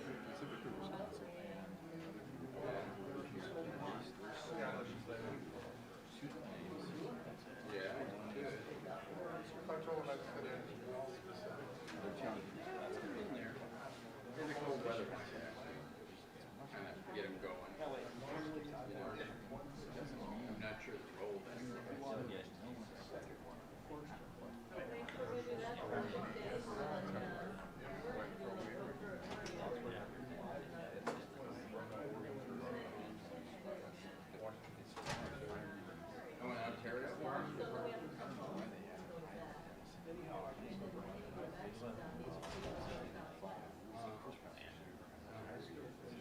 So go over Ashland and Free or where?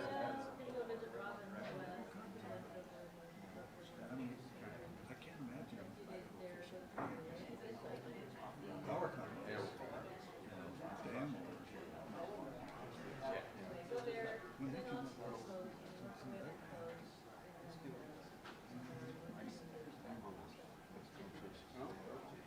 Cool. Well, that's not bad. That's pretty nice. Yeah, a lot of country. Yeah, well, beautiful time of year too. Hey, I gotta see Mickey. There he is. Yeah, there he is. All right, well, see ya, maybe back in Eastern Oregon. You bet. And maybe you have some tags for hunting. No, I don't do that anymore. Birds. Oh, okay. Hey. Birds up? Huh? Birds up? Yeah.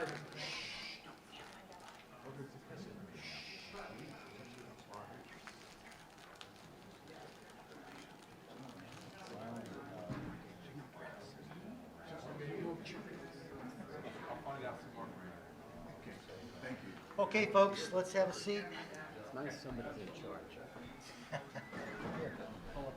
Yeah, thanks. Everybody's done their jumping jacks, and the afternoon syndrome has gone away. Everybody's as fresh as a daisy. Daisies in the fall aren't that fresh, though, are they? Fresh as a pumpkin. Commissioner Kehoe is with us.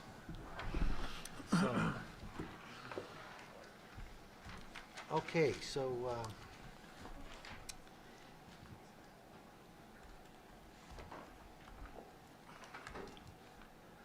we're looking at the policy language, and there's a handout in here. There was an assignment to a small writing group.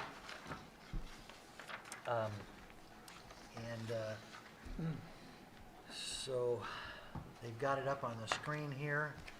This goes back to the idea that in November we might be recommending something that shows up as policy language in the same manner as we have the Joint State Sturgeon Accord.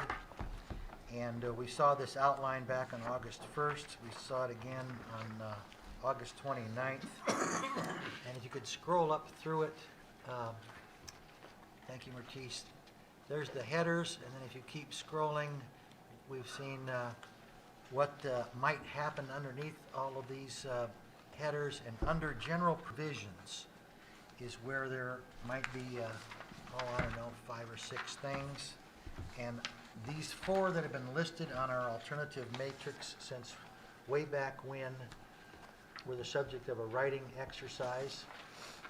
The committee has not discussed whether to keep them in or drop them out, and if they are kept in, is there any comfort with the language moving forward to November? So that is the task here under this agenda item, is to consider them, consider whether to keep them in active for November, and if so, what do people feel about the language? The first one on the list on our agenda is the limiting the recreational guide. Limitations on the sport fishery guide / charter license. So after some discussion in the small writing group, this now came down to, is it 3 sentences? I think 3 sentences is all. And you see it up there. You've had a chance to look at it in advance.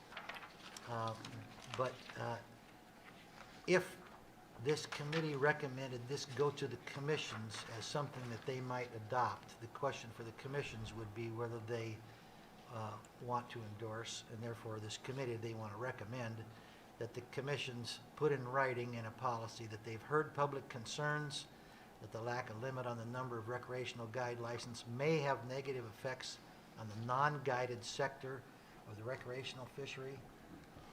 During the break, I was talking to a gentleman from the Northwest Steelheaders about the mom and pop fishery, or the weekend Joe fishery. that's that. We have also heard, although it's not in writing here, that the charter boat fishery in Washington from Longview Bridge to Buoy 10 has also expressed concerns about no limit on the guide licenses issued by Oregon. So there's another feature there. This next sentence recognizes that any effective program that would limit the number of recreational guide licenses on jointly managed waters would need to consider the regulatory framework of both Washington and Oregon. The statutory changes would be required in one or both states, and that there are many difficulties in designing a concurrent and equitable program. And the last sentence says that a group would get together, write a report assessing the effects of limiting the guide licenses and any of the other necessities that a solid consideration would have. So there it is. The essence of this is to have another group deal with all the tough questions, but whether or not the committee wants to recommend that this be pursued over the course of the next year. Commissioner Finley. I would recommend it. I can't imagine managing a fishery without limiting the pressure of guides. And for example, when I was superintendent of Yellowstone or Everglades National Park, all of Florida Bay down to the Florida Keys is in the park boundary. And we had a lot of fisheries that were at risk, including snook and others. We had a guides association that we worked with. We did a limited entry. And the guide supported that because under Oregon law right now, anyone can hang on a shingle and say you're a fishing guide. It's qualifications. I went online. I could have qualified when I was 10 years old. So it at least needs to be considered. And I would work with our commission to do that. Now, we don't have the authority. That authority goes to the Marine Board in Oregon. But I noticed your language said statutorily, and maybe that's something that the two states could do together and have more clout in their legislatures. Okay. Anybody opposed to moving this forward to November? No. And may I make a comment, Mr. Chair? Yeah. I really do like the recognition that it's not the Oregon Commission, it's Right. not the Washington Commission that are making these calls. I thought, that was a weakness in the prior policy, specifically with respect to the buyback. The department shall implement a buyback. Well, there's one key missing ingredient there is that we do not have the power of the pen. And so I think it's we should be mindful of that, and you've got this captured here. If there's other sections where we need statutorily enacted provisions, then we need to recognize that so I applaud you, or the drafters, for that. Thank you. Well, speaking of buyback, that's the next one on our list, and if you could scroll forward, it's scroll the other direction. There's number 3 there. It's only 2 sentences, but it does say the same thing. That we recognize there'd be statutory changes be required in both states, that there's many difficulties in designing a concurrent and equitable program, but a policy-level group would be convened and write a report on the necessities for an effective program to be submitted back to the commissions, and then they might forward them to the legislatures or whoever would have to do it. So, any objection to this moving forward for November? Okay, the next one on the list is hatchery production goals. So this one originally came up in the Washington Review, and this is number 2 on the list, Mertice. This is a little more lengthy, and you've had a chance to look at it in advance, so I won't reread it again for you, but there's a statement that says if there were to be increases in run sizes, it would be a good thing. And paragraph A asks that the departments continue to lead in their efforts to increase naturally produced salmon from increased survival in the Columbia River hydro system and in the habitat arenas. That has been in, I think, both policies in the past. The next paragraph gets to recognize the importance of hatchery production and recognizing that while any increases have to be conducted consistent with ESA constraints, where there are appropriate, the departments shall seek increases in the level of hatchery production in support of a variety of things. Listed here is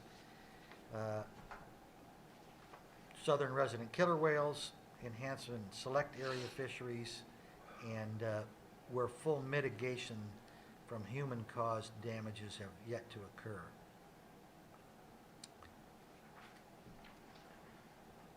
So are there, and the last sentence I think is important here as well, that any enhanced hatchery production shall be done in areas and with strategies that avoid or strongly minimize negative genetic and ecological effects on wild populations.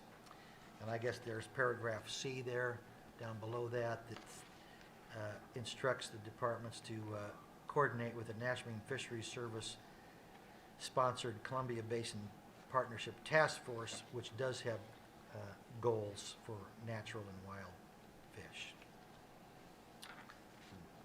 So the question is keeping this in for consideration in November, and how you feel about the language. Well, I wouldn't have felt good about it except for that last sentence about the analysis on the impact on the genetics. So, Yeah, and let me say that's an important thing for me as well. You know, we've got some strong wild populations, upriver brights in the Hanford Reach. And if there were proposals for enhancement of hatchery fish on the Hanford Reach, you'd probably hear me, you would hear me speak in opposition to that, because it's a good, strong wild population right now, and that's not the kind of spot that I think increased hatchery production is a good stroke of business. Somewhere like Little White Salmon Hatchery, it has no wild fish there, and has a weir, and has an off-channel area, and doesn't have adjacent wild populations, is the kind of candidate area that when we start talking about killer whale enhancement, it's those kind of areas that are being asked to focus on. So.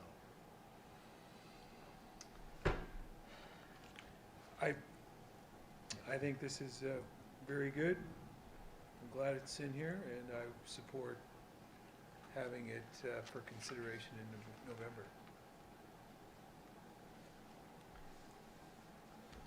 Okay, well then the last one is the implementation of alternative commercial fishing gear. We had some discussion about this in Ridgefield about a month ago, and the essence of what remains in the from the writing exercise is to state that the commissions are committed to the goal of commercial fishing gear being used in the Columbia River to optimize conservation and economic benefits. In other words, the best commercial gear available should be the goal. There's some other good language in that first paragraph that I won't read because you've had a chance to look at it. Paragraph A gets into the cataloging idea that was advanced by Commissioner Finley in Ridgefield. And I understand from some of the writing group, and maybe Chris Kern can speak to this later, that in fact there's been quite a bit of work on this, on part of this already, that maybe that's not an extensive new effort, or it's not an extensive effort because of some of the background work that's been done. Paragraph B talks about engaging the commercial fishing industry folks in a positive way to encourage creative innovation and kind of turn them loose on this. Commissioner Keel brought that up earlier in the meeting. Paragraph C, if it would stand after our November discussion, would task the departments to request funding and work with partners to explore all the opportunities to try to do better in more selective fishing in the commercial fishery. In the state of Washington, we've had to put in our advanced budgets for 2000 and supplemental budget for 2020, and we have already done so in the state of Washington and put in a funding request for this.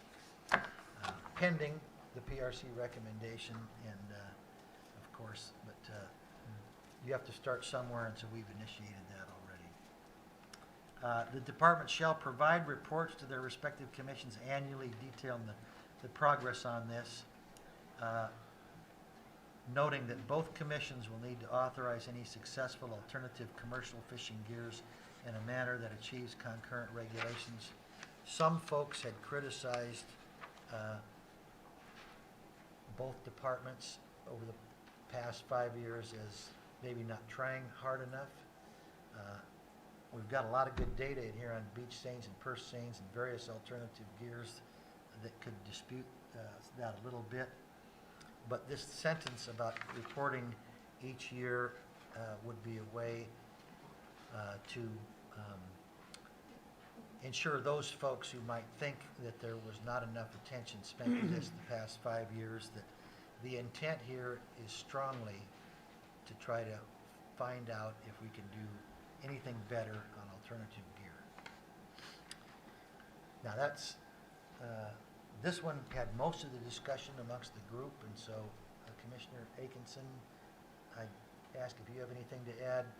Chris Kern, you did have something about paragraph A that maybe the committee ought to know about some background work that's been done, and Ron Warren or the staff, I'd give you the opportunity to say anything too. I don't think I really do have too much to say about it now. I'm happy with the way it is written. I had previously had some concerns that we were pushing implementing new gear and testing new gear as if we hadn't done any, and Oregon's been very active testing gear. So I see it as a support in continuing testing of alternative gears that could be beneficial. But I think that if we do have, this summary of what we know about current gears that are authorized on the Columbia River, these new gears need to be compared to those, because presumably we are already using the best gear available to do commercial fishing. If we find other ones that can be added to that mix, I think that's really a positive thing. But we don't want to imply that we don't have a functional list of gears that are currently available that are, do the job for us. Chris? Sure, thanks. Yeah, so my note was on A, and we do have a report that's, I think, still in draft format. It's extensive. It was circulated again, I think, after the last meeting, and it's named on our website. So that probably has a lot of the information that may be desired, but maybe not everything. So maybe good to have a review of that to see if there are key questions that aren't fully addressed in there that we can come back to maybe within each of the data. There's a lot in it. So much of which you saw portions of today in various things. John may want to speak to that more if there's any specific questions. Just a clarification, but that would not happen between now and November. That would be, if this passes in November, then whatever background stuff you have done or however you would accomplish paragraph A would happen if this passes in November. It was So, not, it's to be not an clear- assignment between now and November. Yeah, I think it would be not very achievable for us to add new information to that report between now and November. And then I presume we're going to finalize that report soon anyway, absent with or without a direct. I mean, it's in draft form now because we're not quite done with it, but we're darn close. So that could happen either way, but yeah, after that. So. Commissioner Atkinson? I just wanted to ask regarding that. I know I've seen that report, but I didn't remember if it had that data that shows the value of a fish or harvest relative to impacts, like we saw in that chart today. The report has a lot of information on just raw catch and the seasons and the different kind of gears and challenges for each gear. It might not contain the level of detail that that table had today, but there is some related information like that in the report. I just thought that really kind of represented an efficiency value that was numerical, that you could compare one gear type to another, and look at it related to the, you know, the catch per impact, and where that stood. I like that today. Yeah, and I mean, I think there's some, John's saying there's some in there already. I know we had used some of similar approaches during the transition period review as well in the Oregon Yeah. documents for the commission. So it shouldn't be much if it's not there, it shouldn't be much if it's there. Commissioner Keel? Yeah, I was gonna ask a question, but I kinda answered it on my own, so there is a little typo in the first sentence of subparagraph A. Department shall a report, does it provide a report or Complete. Yeah, yeah. complete a report? And then, I just had a question for the, language drafters on in paragraph B, you know, that addresses the alternative gear. Kind of the last sentence, on page 3 says the departments shall pursue direct economic and other incentives for participants that become involved in alternative gear fisheries. So I guess my question was, you know, what are you referring to when you talk about other incentives? Or have anything in mind, or just trying to find out what that means? Yeah, that was actually an identical sentence from both the previous Washington policy and the Oregon OARs.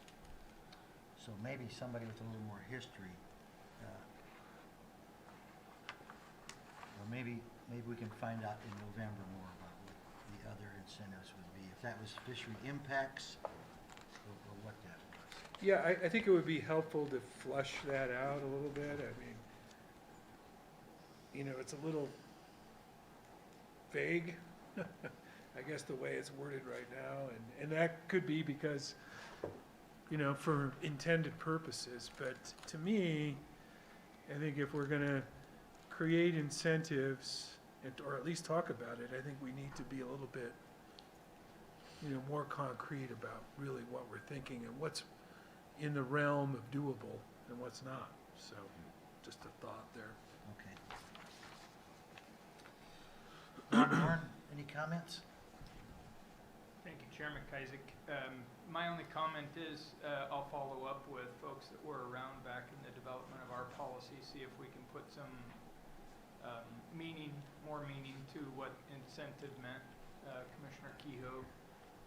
The way I view that is that you don't want to build too many sideboards when you're looking at alternative gears, and the thing that Washington's been trying to do is build a better relationship with the commercial sector and work through that, see what alternatives we can explore with them, and whether that's an impact level or if we can go help seek grant funds, endorse that, support that in any way.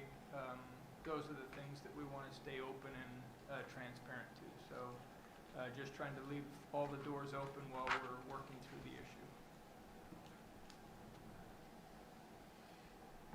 Okay. Well, next on the agenda is language in other sections, and Mertice, maybe if you could.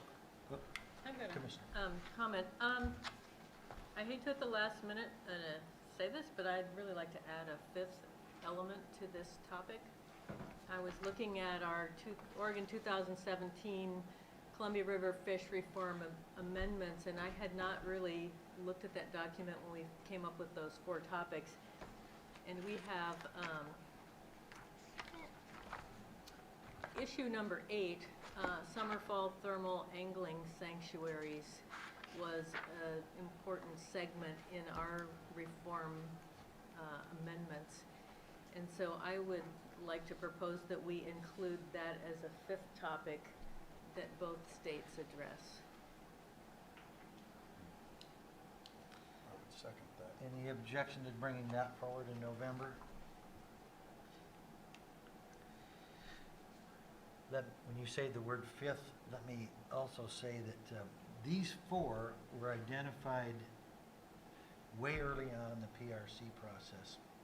When I went back and looked at the current Washington policy and the Oregon OARs, there was at least one other one that was never on our There were list, and it several. had to do with monitoring. And we heard a lot of talk earlier today that maybe we need a little bit more tighter monitoring in the sport fishery that went over their quota. Maybe we need a little bit more monitoring in the commercial fishery that went over their quota.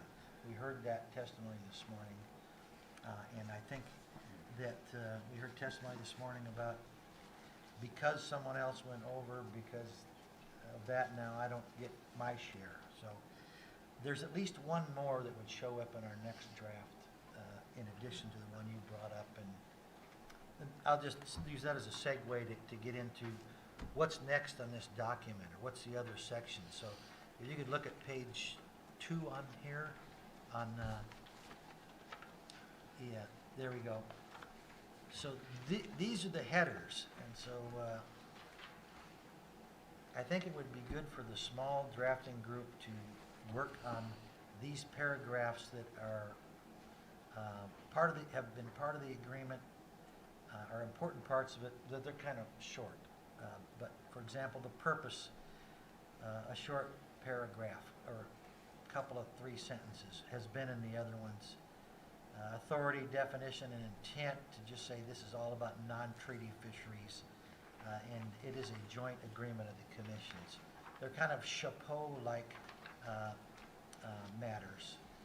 Scrolling down, you'll see guiding principles, provisions. This is what we just talked about, adding the thermal refugia question to. The guts of it is there in the fishery-specific provisions, and that'll be the topic of a lot of discussion in November. But also, the small writing group could flesh out the adaptive management provision that, again, represents status quo, unless other people have ideas, the same kind of adaptive management that we've had in the past. The essence of all of this would be that in November, sometime before the meeting, the committee members would see a fleshed out draft of a final document that would form the basis of a motion to a recommendation. And of course, inside of it, the toughest parts would be these fishery-specific provisions that we still have yet to decide on. But anyway, it seems like that's the next step in this policy language stuff, is to put a document together that we can see in November. Commissioner Finley.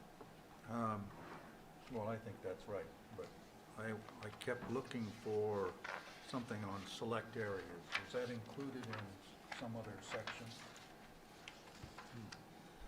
What we'll be doing in the future, both states with select areas. I think it might be under production, but there wasn't a lot there. You might take a look at that paragraph. Okay. And you're thinking about select area goals, for example, the safe area production goals? Or finding new ones. Enhanced, yeah, finding new ones, evaluating new ones. Well, first thing that comes to my mind is, have we already exhausted that search? That's the reason I brought it up. Right. Yeah. I don't know whether we have or not. I could ask staff. So Cindy, you held up the big book. I don't know if you have to get stuck answering it. All right, Chris, did you raise your hand there? The question is, are there further areas to go explore for good, safe areas where known stock fish can be released and harvested? So there's actually another question as well, but I'll answer the first one first. The analysis we've got so far pointed out a couple of potential areas, Coal Creek in Washington, I think it was, and then Westport Slough in Oregon. Neither is very large, but there are potentials there. Funding dependent, and as well as a bunch of other things. So those are, we have a status report for those situations. We don't recall that we found too many others that were promising. And then the second half that I was going to refer to is there's also the production in the existing sites and fishery management in those sites. So Could you say that last one again? production in existing sites. Yeah, okay. Yeah, increased volume. And if I could, that sort of relates to my comment earlier that the motion back in February included bringing over the production levels from the Oregon Adaptive Management in 2017, which was in existing sites. Okay. Yeah, We'll You know, try to- if I might, as far as production in existing sites, and I know most of it's in Oregon, so I don't mean to tell our Oregon folks what to do, but, it might be good to just include or reinforce the notion that, this policy, a big part of the policy, the success of this policy is the continued production in the safe areas, and that could be a message to convey to legislators. It's like, we need to keep this going in order to make this work, so. I think that's a good. That's the essence of what I Yeah. was thinking. Yeah. Okay. Well, we'll find a spot to get that kind of thing. So did you in think here. that should be another one of these topics then that address select Well, areas? I thought maybe I missed it, that it was included somewhere else, but it might be one that was just thought about and then not followed up on. I don't think we really addressed it. Probably deserves a second Yes, section. I think it agree. does. Yeah.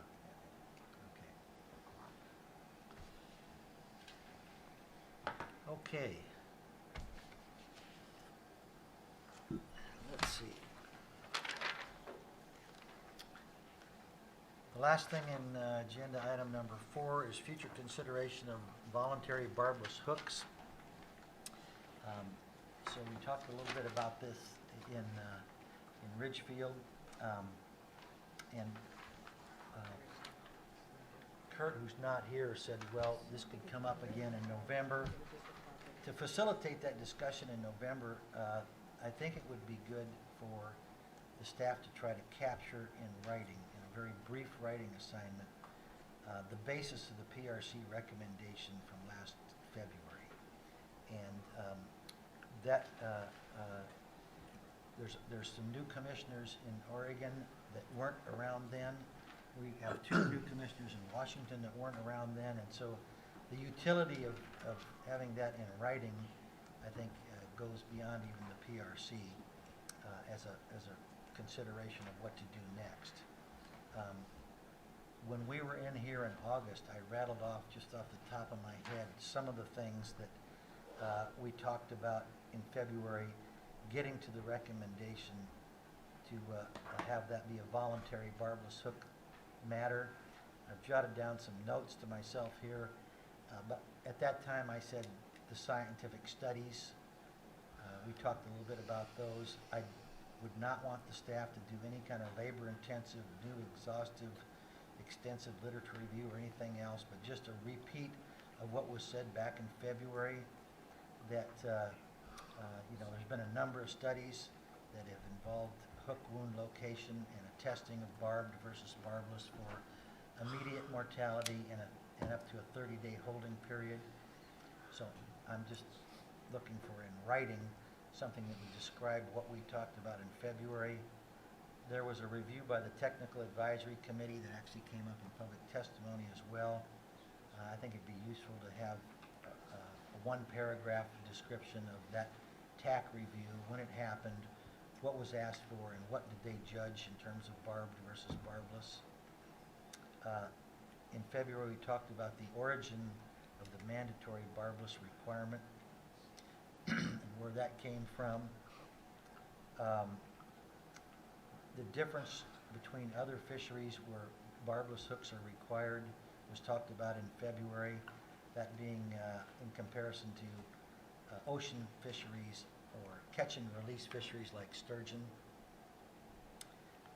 The one thing that I would give to the group here at the front table to entertain that was not talked about in February is maybe the potential effect on bee-run steelhead and how that might compare to, say, well, the Yellowstone trout fishery, which Commissioner Finley ought to be very proud of doing what he did in Yellowstone for a trout fishery where an individual trout in that intensive fishery has probably a high likelihood of being hooked over the course of 1 year, and if they have 3 adult years, the chances of them being hooked during their adult life is probably very, very high. Over 30 times. 300%. So when we look at these salmon fisheries here, it's probably a little bit, well, you could say for spring Chinook, 80% of them are marked. And you could talk about the salmon fisheries being mostly a retained fishery, but I think people are mostly concerned with bee-run steelhead now, which are a release fishery. And so I'm looking just for a very brief assignment to staff to give us an idea of what is the hooking rate, the interception rate on bee-run steelhead. So we have a number of unmarked steelhead counted at Bonneville Dam. The Creel census already shows how many steelhead were caught and released below Bonneville and in Zone 6. And so it would seem reasonably easy to come up with an estimate of the number of unmarked upriver brown steelhead that are released in fisheries. Because I think it would be significantly different than some of these more intensive catch and release fisheries. So that would be kind of the technical assignment. What's the run size? What's the interception rate? And give us an idea of how many bee-run steelhead are hooked and released, and then what's the release mortality on those. Commissioner Finley. It needs to be completed, because I am aware of all the studies that hook penetration and immediate bleeding. It goes to extraction of the hook and the handling of the fish, where people are putting a foot on a neck with a pair of pliers and twisting a treble hook and ripping tissue. As someone who was trained by the U.S. Navy as a corpsman and had to do emergency room of 400 hours everywhere from Camp Lejeune, North Carolina to Santa Cruz, California, the difference between a barbless hook and a barbed hook in an emergency room and the damage to the tissue is so graphic you don't even want to think about it unless you've had one. So the objection that I have is the extraction and how the fish is handled, not the immediate penetration of the strike. That has to be totally evaluated. And I'll just matter to say that right now in the commission, the vote is 5 to 2 for barbless hooks with the new commissioners. Yes, Leave it at that. and Commissioner Finley, is that now rule in Oregon? Yes, for 2020.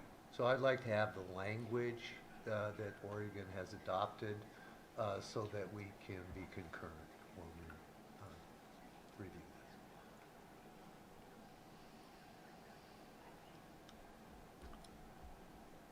And the review of the studies should definitely have those studies that include the extraction part of the whole operation, not just where the wound was, but those studies that were catch and release barbed versus barbless caught fish that include hook removal as part of the study design. I'm not sure if the old Bob Hooton executive summary got to that, but anyway, there's lots of studies on barbed versus barbless hooks, and I think in February we talked about those that actually had good controls and did deal with it, because without that, you're right, it's not a meaningful study. And that's the major handling issue, is the time and the grasping of the fish, subduing the fish, and how much damage is done. For me, it never comes out of the water. The forceps, or I let slack on the line and do an easy release. Yeah, and under our selective fishery rules with barbless hooks, we're to not remove the fish from the water and release the fish in the water. So, It is a mortality sink.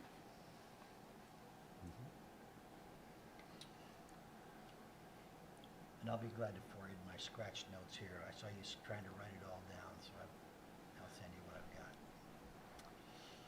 Okay, so we have only 2 agenda items left here. The future process and schedule, and conclusionary matters, including a review of the staff assignments. We also had a request from a gentleman who traveled all the way over here and wasn't able to have public testimony. We're running a little bit ahead of schedule here, so I wondered what the committee felt about offering some opportunity for public testimony, if that would work. Yes, Chris? Mr. Chair, did you also want to talk a little bit about the web portal and how we want to circulate documents? I don't know if you did, but I wrote it. Yeah, we didn't get around to that this morning, and we said if we had time, we would, so. Yeah, well, if you could come forward and identify yourself. We had 4 minutes earlier this morning. Thank you, Mr. Chairman. I'm John Foltz, Director of the Snake River Salmon Recovery Board in southeastern Washington. I appreciate the couple minutes here. Just wasn't able to make it over earlier this morning. So first, I just wanted to comment on the spring Chinook sport fishing allocation, something that my board in southeastern Washington has been very interested in. The commission has gone through, the Joint Commission's gone through many of the ideas that we proposed in a letter last year. Appreciate that, and thank you for looking into those options. I just wanted to reiterate a couple things. I know we feel like there is some benefit certainly to Oregon in moving some sport fishing allocation further upriver above Bonneville. Some of the metrics that have been reviewed, I think that there's others that we proposed that are of value beyond just economic impacts and also just fish that are caught and kept. I think that's an important distinction. And I think, one thing that's been discussed a little bit, but maybe not considered in the analysis is conservation too.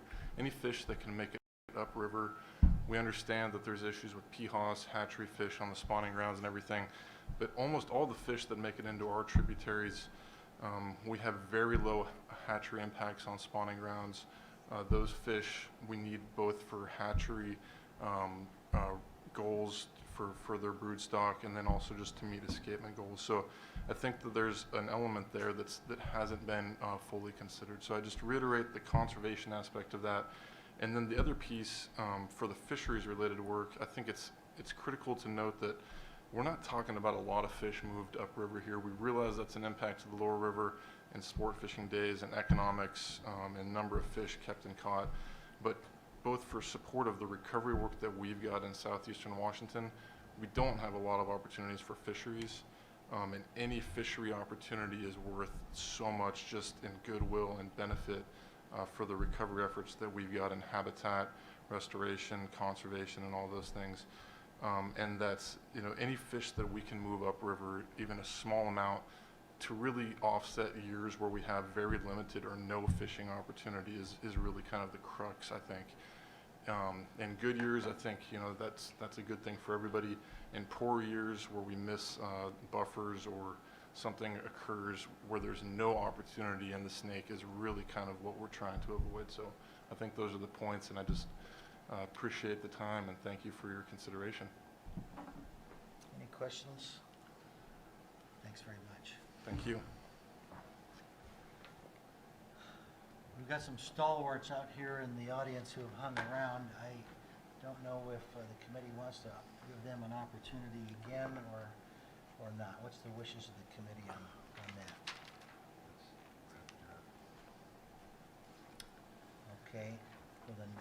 maybe we'll, there was a comment earlier that it'd be nice to have comment after you have seen what action has taken place. Without coming up here to talk, I would urge all of you, if you've got some afterthoughts, to put them in writing, and we'll make sure that we get them to everybody. I, for one, wouldn't mind. You wouldn't mind hearing? Okay. Do any of you guys who've been around listening to all this have a reaction to the decisions that have been made or what's coming up in November? Go ahead. Never afraid to take a second chance. Rob Sudar again, commercial advisor. In the spring discussion, what I thought was missing was a little bit of a review of how we manage our fishery.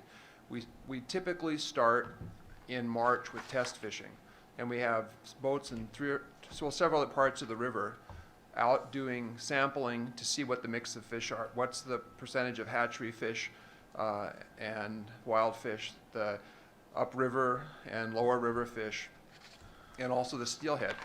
And one year we tested with steelhead, with tangle nets and with regular 8-inch gill nets to get a comparison of how they handle. And the results were very clearly that the gill nets were not handling the steelhead, if you can assume that the tangle nets were a good indicator of how many steelhead were in the river.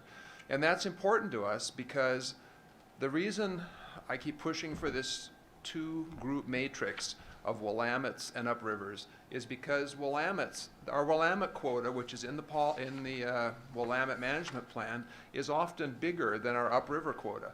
And we don't have any way to access that effectively. Part of the reason the numbers look the way they did on that one chart for gillnet and tanglenet catch was because as our quota dropped over the last 15 years, it became a little more challenging to risk fishing with gill nets and maybe using up some of our quota. But I think that we should have the opportunity to do that if we choose to as an industry in March to try to access some of those early returning Willamettes before the uprivers show up. Otherwise, we just don't really have any way to get to those fish. And so we're giving up a large quota that's allocated to us and to the public, therefore, that we don't have any way to catch. And so when I don't like to see gill nets just after the update. I think that it should be a management option, work with the managers, we have a certain quota to use, and I think that's important. And in terms of the unused allocation, it's important also to remember that we're trying to catch hatchery fish, and in the spring when there's a high mark rate, every wild fish, or like an 80-20 mark rate, we're catching 4 hatchery fish for every 1 wild fish that we let go because we're fishing selectively. And if we're at a tangle net rate of 15%, then that is like 6 times additional for every wild mortality. So there's a lot of hatchery fish that can be caught and removed from the spawning grounds with those impacts. And we're already working on that 2% impact, our tiny share of that. So I think those are a couple of important points that I didn't hear today. And the third one is that on the summer run, it's important to remember that that run is actually close to its peak when it opens on the 16th of June, and then it tails off. So there are ways to control our fishery if you need to by delaying our start to the tail of the run, where we wouldn't be necessarily at risk of over-harvesting our share. And we used to do that actually, and it gave us a chance to deliver into the 4th of July weekend, which is a very popular, obviously, time for having fresh local fish on the market. So hopefully that clarifies the spring thing a little bit. Thank you very much. Oh, Question? yes. Robert, we discussed this in our last commission meeting a little bit when we talked about doing away with the 2-rod policy that we had. Is it right, Chris, that the reason it was implemented to help remove hatchery fish from the Willamette? Is that why you went to the 2-rod there? Not solely, no. But part of the reason? Sure. It's Okay. available opportunity when we have it available. Okay. So the question to you, Robert, is below Willamette Falls, is there an area that you could help remove hatchery fish? Well, I'm sure that effectively, yes, we could, but politically, I think that would be a challenging thing to suggest. I would rather, personally, give us the opportunity to fish in the main stem where we have areas that we can fish and we know how to fish there. And also our infrastructure is there. You know, going up to zones 4 and 5 is very challenging.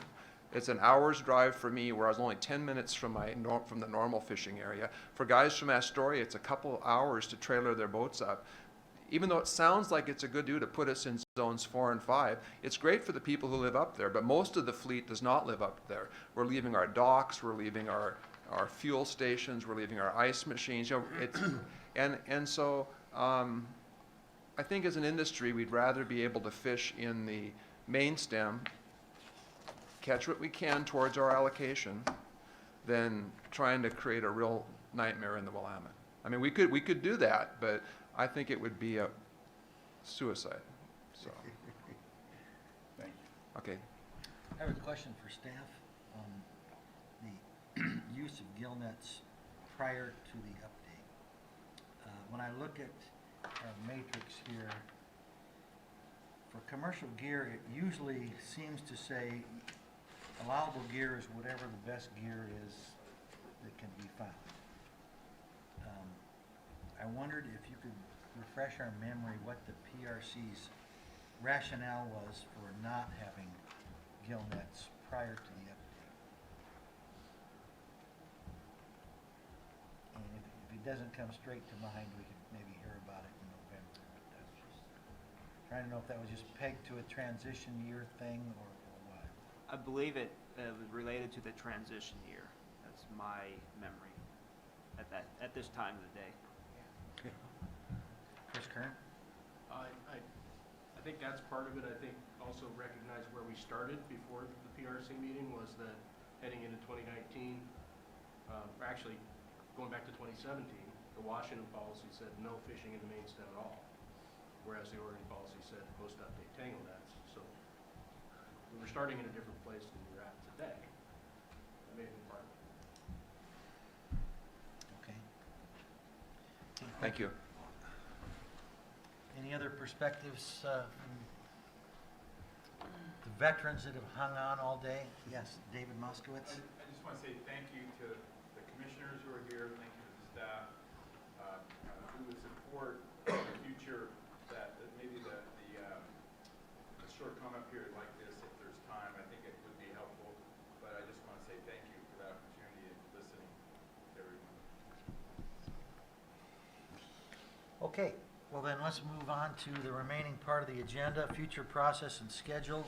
We've got a document here that shows we have one more meeting scheduled, November 18th.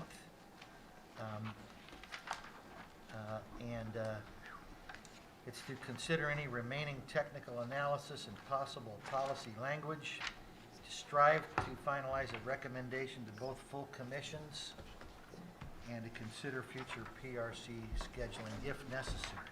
So it would be fortuitous, I think, if we could reach a final agreement in November and not schedule any more meetings, but we'll see how that goes. Is there anything from the staff on our upcoming schedule that comes to you all's mind? One question, knowing that we've collected a few assignments and we'll have a few things to go over at that meeting, the question is, what would the start time be? Okay. Knowing that traffic for everyone coming from Portland is a struggle. And we've traditionally tried to start in Ridgefield at 10 a.m. in the past. I like as many hours as possible because I know we're going to be balled up for time. Okay, yeah, I commuted from Portland last time to Ridgefield. Maybe it was a good day, but again, I left it earlier because I wanted to avoid the traffic. I think I left at 6:30 or 7. Mertice? As someone who drives north every day, coming from Portland to Vancouver Ridgefield is easy. Coming through Portland is hard. So if you're south of Portland, then you're going to run into trouble. But for folks who are already able to circumvent the city, it's not bad coming across the bridge. So last time we started at 10, is that what somebody said? In Ridgefield, we've tried to get to a 10 a.m. start. Okay. We've had 9 a.m. starts too, though. Okay. I agree with Commissioner Atkinson that if this is the finale, we probably ought to consider that there are a few assignments here. So some of that meeting will be dedicated to hearing the further analysis. There'll be some, if we can get those out in advance, it can work very smoothly like it did this time. We'll have a draft with some policy language, which again, we'll strive to get out early.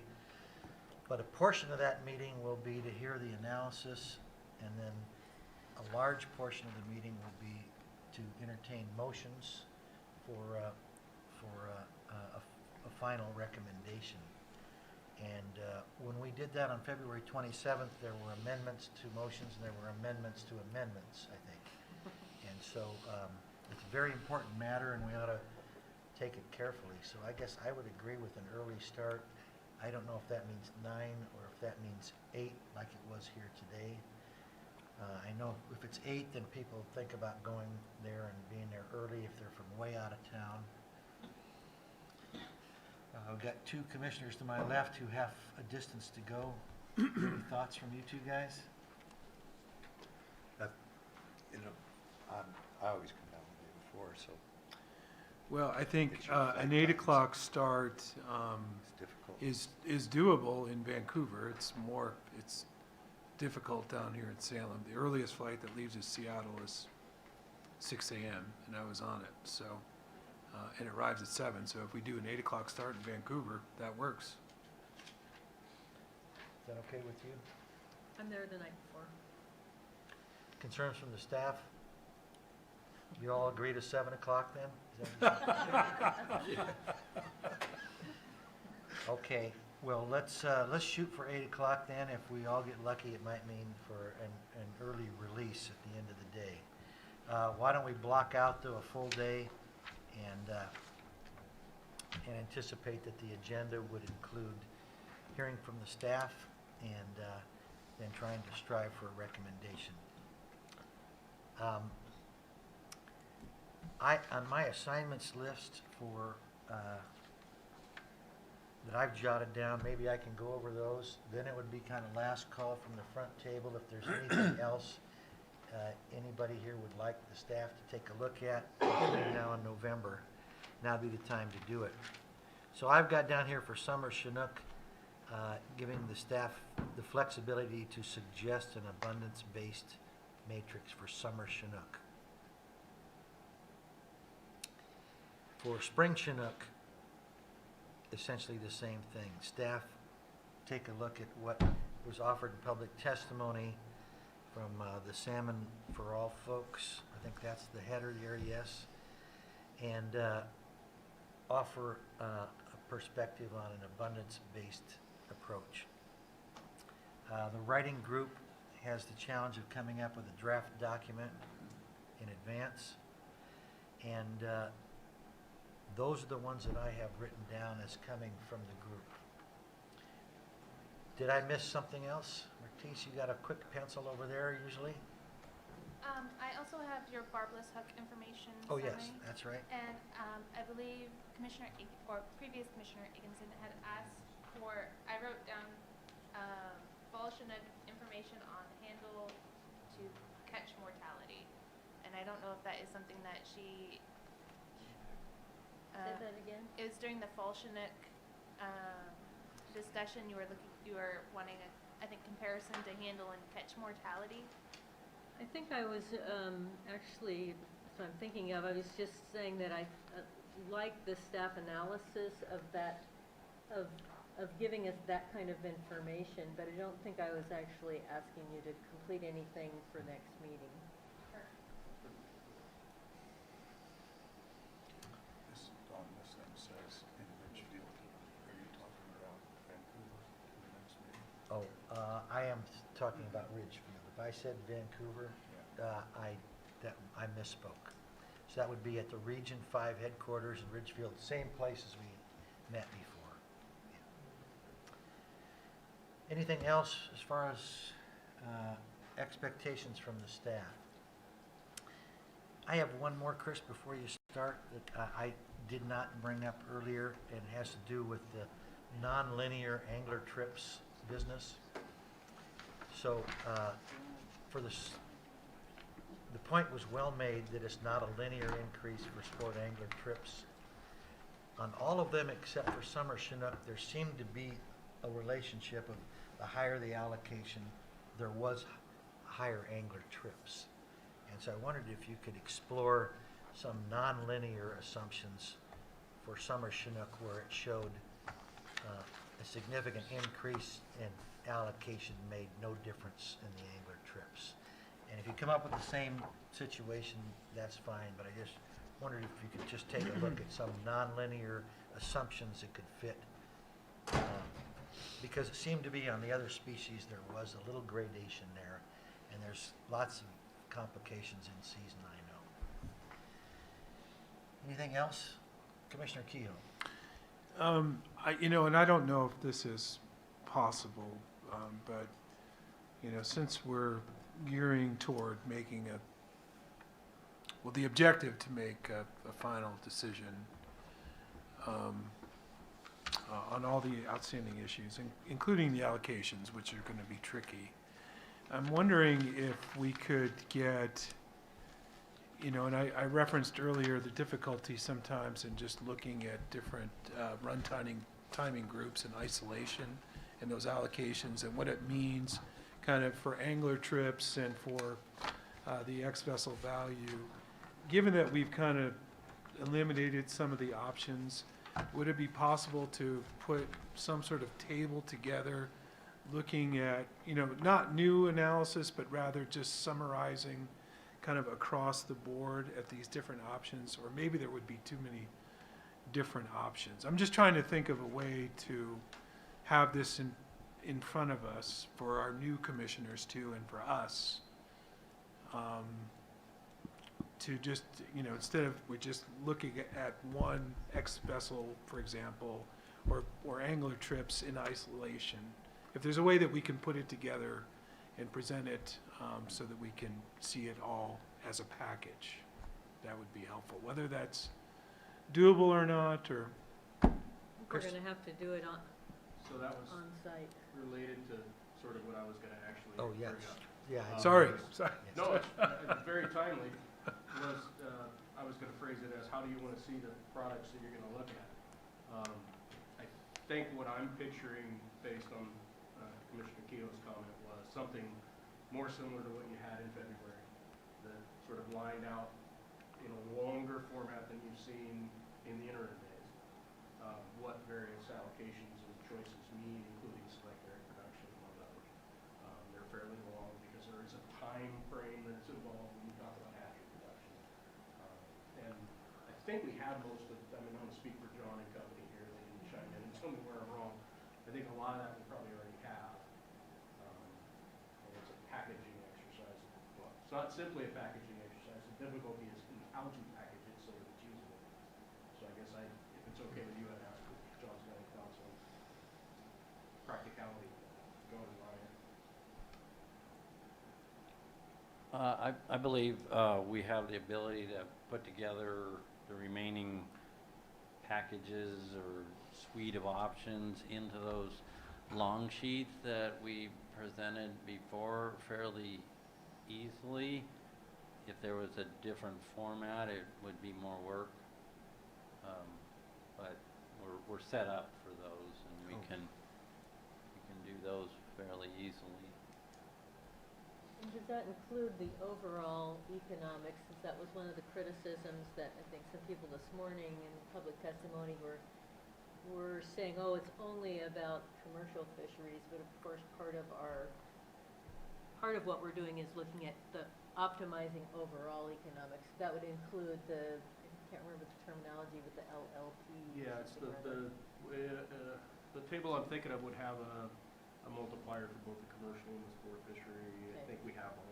John, we have those. Because that's part of our criteria Yeah. too. So we should be able to do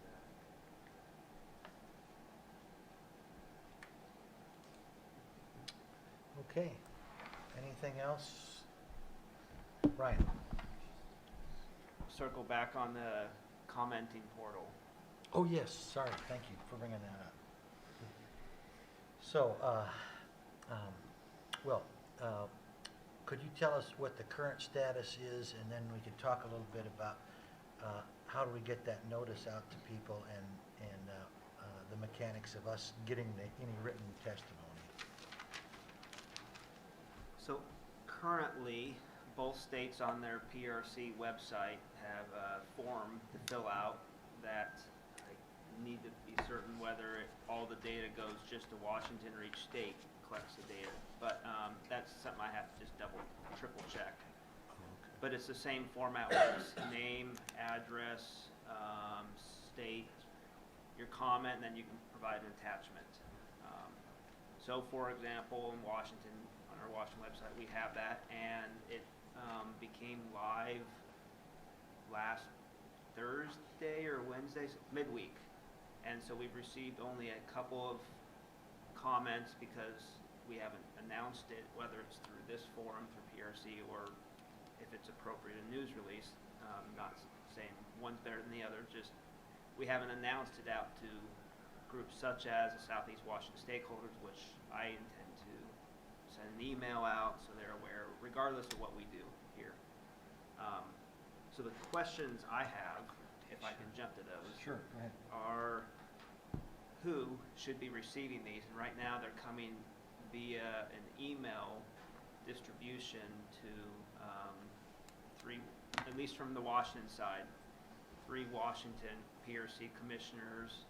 I believe it's myself, Bill Dwight, Ron, and the director are having them come to us in an email, but we can probably set it up as an automatic email distribution, but we need to know who on the Oregon side should be getting our comments. That's one question. Let's stop right there and take them one at a time then. So, let me just say, in Washington, obviously the primary audience would be the 3 PRC meetings. If you would copy Nikki, and she would send it to all the Washington commissioners, so they also had the benefit of seeing it.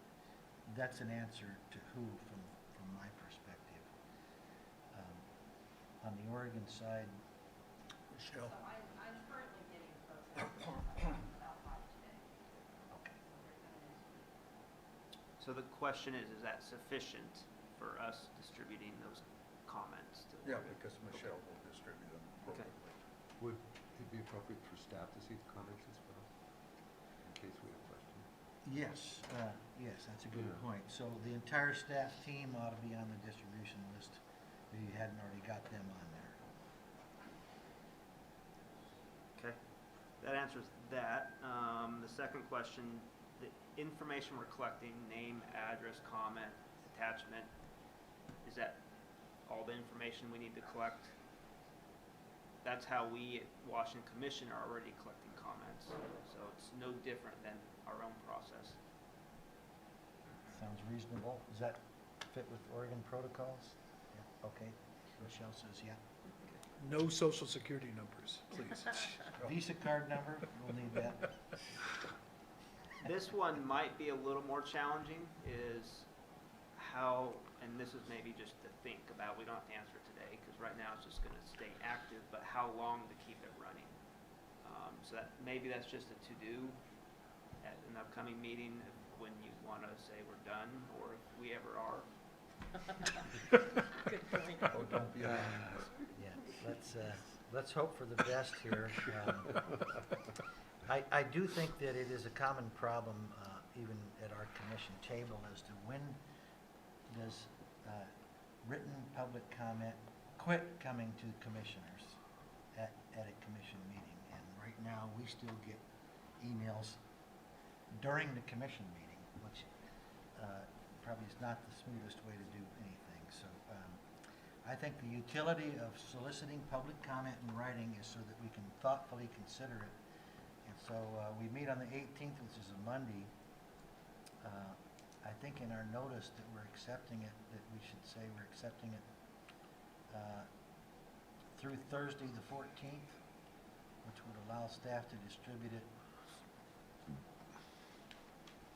on the 15th. I'll say that, and if you want to move that a day forward, that would be fine. But the purpose here would be that we do get it in time, and I don't, if you're asking when to close it down, I don't know, my thought, I guess, is to, I don't know what the mechanics of actually closing this thing down would be, but people ought to know that if they continue to send things in, or if they do that over the weekend, we are probably not going to read it. And so it makes me think you should close it down. But anyway, Chris? So Brian and I can talk about the mechanics of this afterwards maybe, but it may be possible to sort of suspend it at that stage a couple days beforehand. And then if for some reason during the meeting or after the meeting the group decides it needs to be active again, we'll deactivate. That may be something to look into. And then if everything works fine and we're done with it, we're done with it. If not, we can just reopen it. That may be an That's option. a good idea. So if someone goes to the portal, they'll see. Input is suspended and Are we going to have open public comment at that meeting? I think that would be a good idea, once again, to the extent it doesn't impair us to do our business. I also think Liz Hamilton testified it'd be good to do it afterwards, but at the next meeting, the best public testimony is going to be, when you consider these options, I think you ought to do this, and here's why. Right. And so I'm left agree. with thinking before is better. I agree. But the committee still okay with trying public comment in Ridgefield on the 18th? Yep. Okay. So, if that's the case, then, I know the Alaska Board of Fish, how they do it is there's a written comment deadline. And then if you want to submit comments, you have to bring them to the meeting. And I think we could say, well, you could testify if you want to at the meeting. If there is a attempt to convey a message after the deadline, something like that. And just something to consider, just so that, people, you can at least give them an option. Well, if you want to come and testify, you can do it, but the deadline to submit written materials is passed, so just an idea. I guess when they show up, it's hard to control what they're going to do. If they come with written material, I don't know how we would not accept it, Yeah. but I don't know that it's reasonable for us to read No. a treatise on something when Right. we've started, so. Okay, well, thank you for bringing that up, Brian. And, yeah. Uh-oh, one more. The last question, just for clarity's sake, is the appropriate path to notify folks it's open, or obviously I can send out an email to both commercial and recreational advisory groups, which will hit a lot of people. I'll send an email to Southeast Washington stakeholders. There's a couple ways we can do it. So I'm just tossing that one up and seeing where we land. And then could you have something on the website that also says that? I think we can provide some heading, potentially, at least in Washington's. I don't know about Oregon's. We can put headers on the page. It's already got a header on it now. Is there utility in some sort of a news release? Or is that not a good idea? I don't know if it's not a bad idea, but it's, I think we can hit key folks through our own channels and put a notice out there without a news release if needed. That's just my The people that reaction. are already following the process are the ones that are probably most interested in knowing they can submit written things that are more extensive than 3 or 4 minutes. It may only be 2 minutes if we get to Ridgefield and there's a crowd. And that'll be very unsatisfying to a lot of people. Chris? Thanks. It seems like it would also be pretty easy to put the link in the next news release leading up to the next meeting, or the link. So that would be an option too, for you to think about. So do we have a subsequent news release in Washington, or we've already covered all? We've already notified folks that the this last upcoming meeting. So unless we want to remind folks.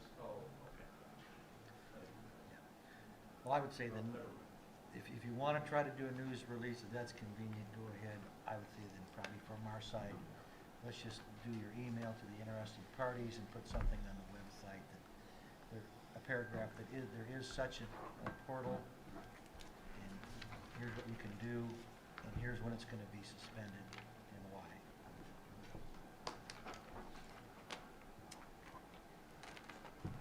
Okay, anything else before the committee? Let the record show it's 3:30 and we are adjourning, having done our job today. Good job, Ramrod. Ramrod, this one.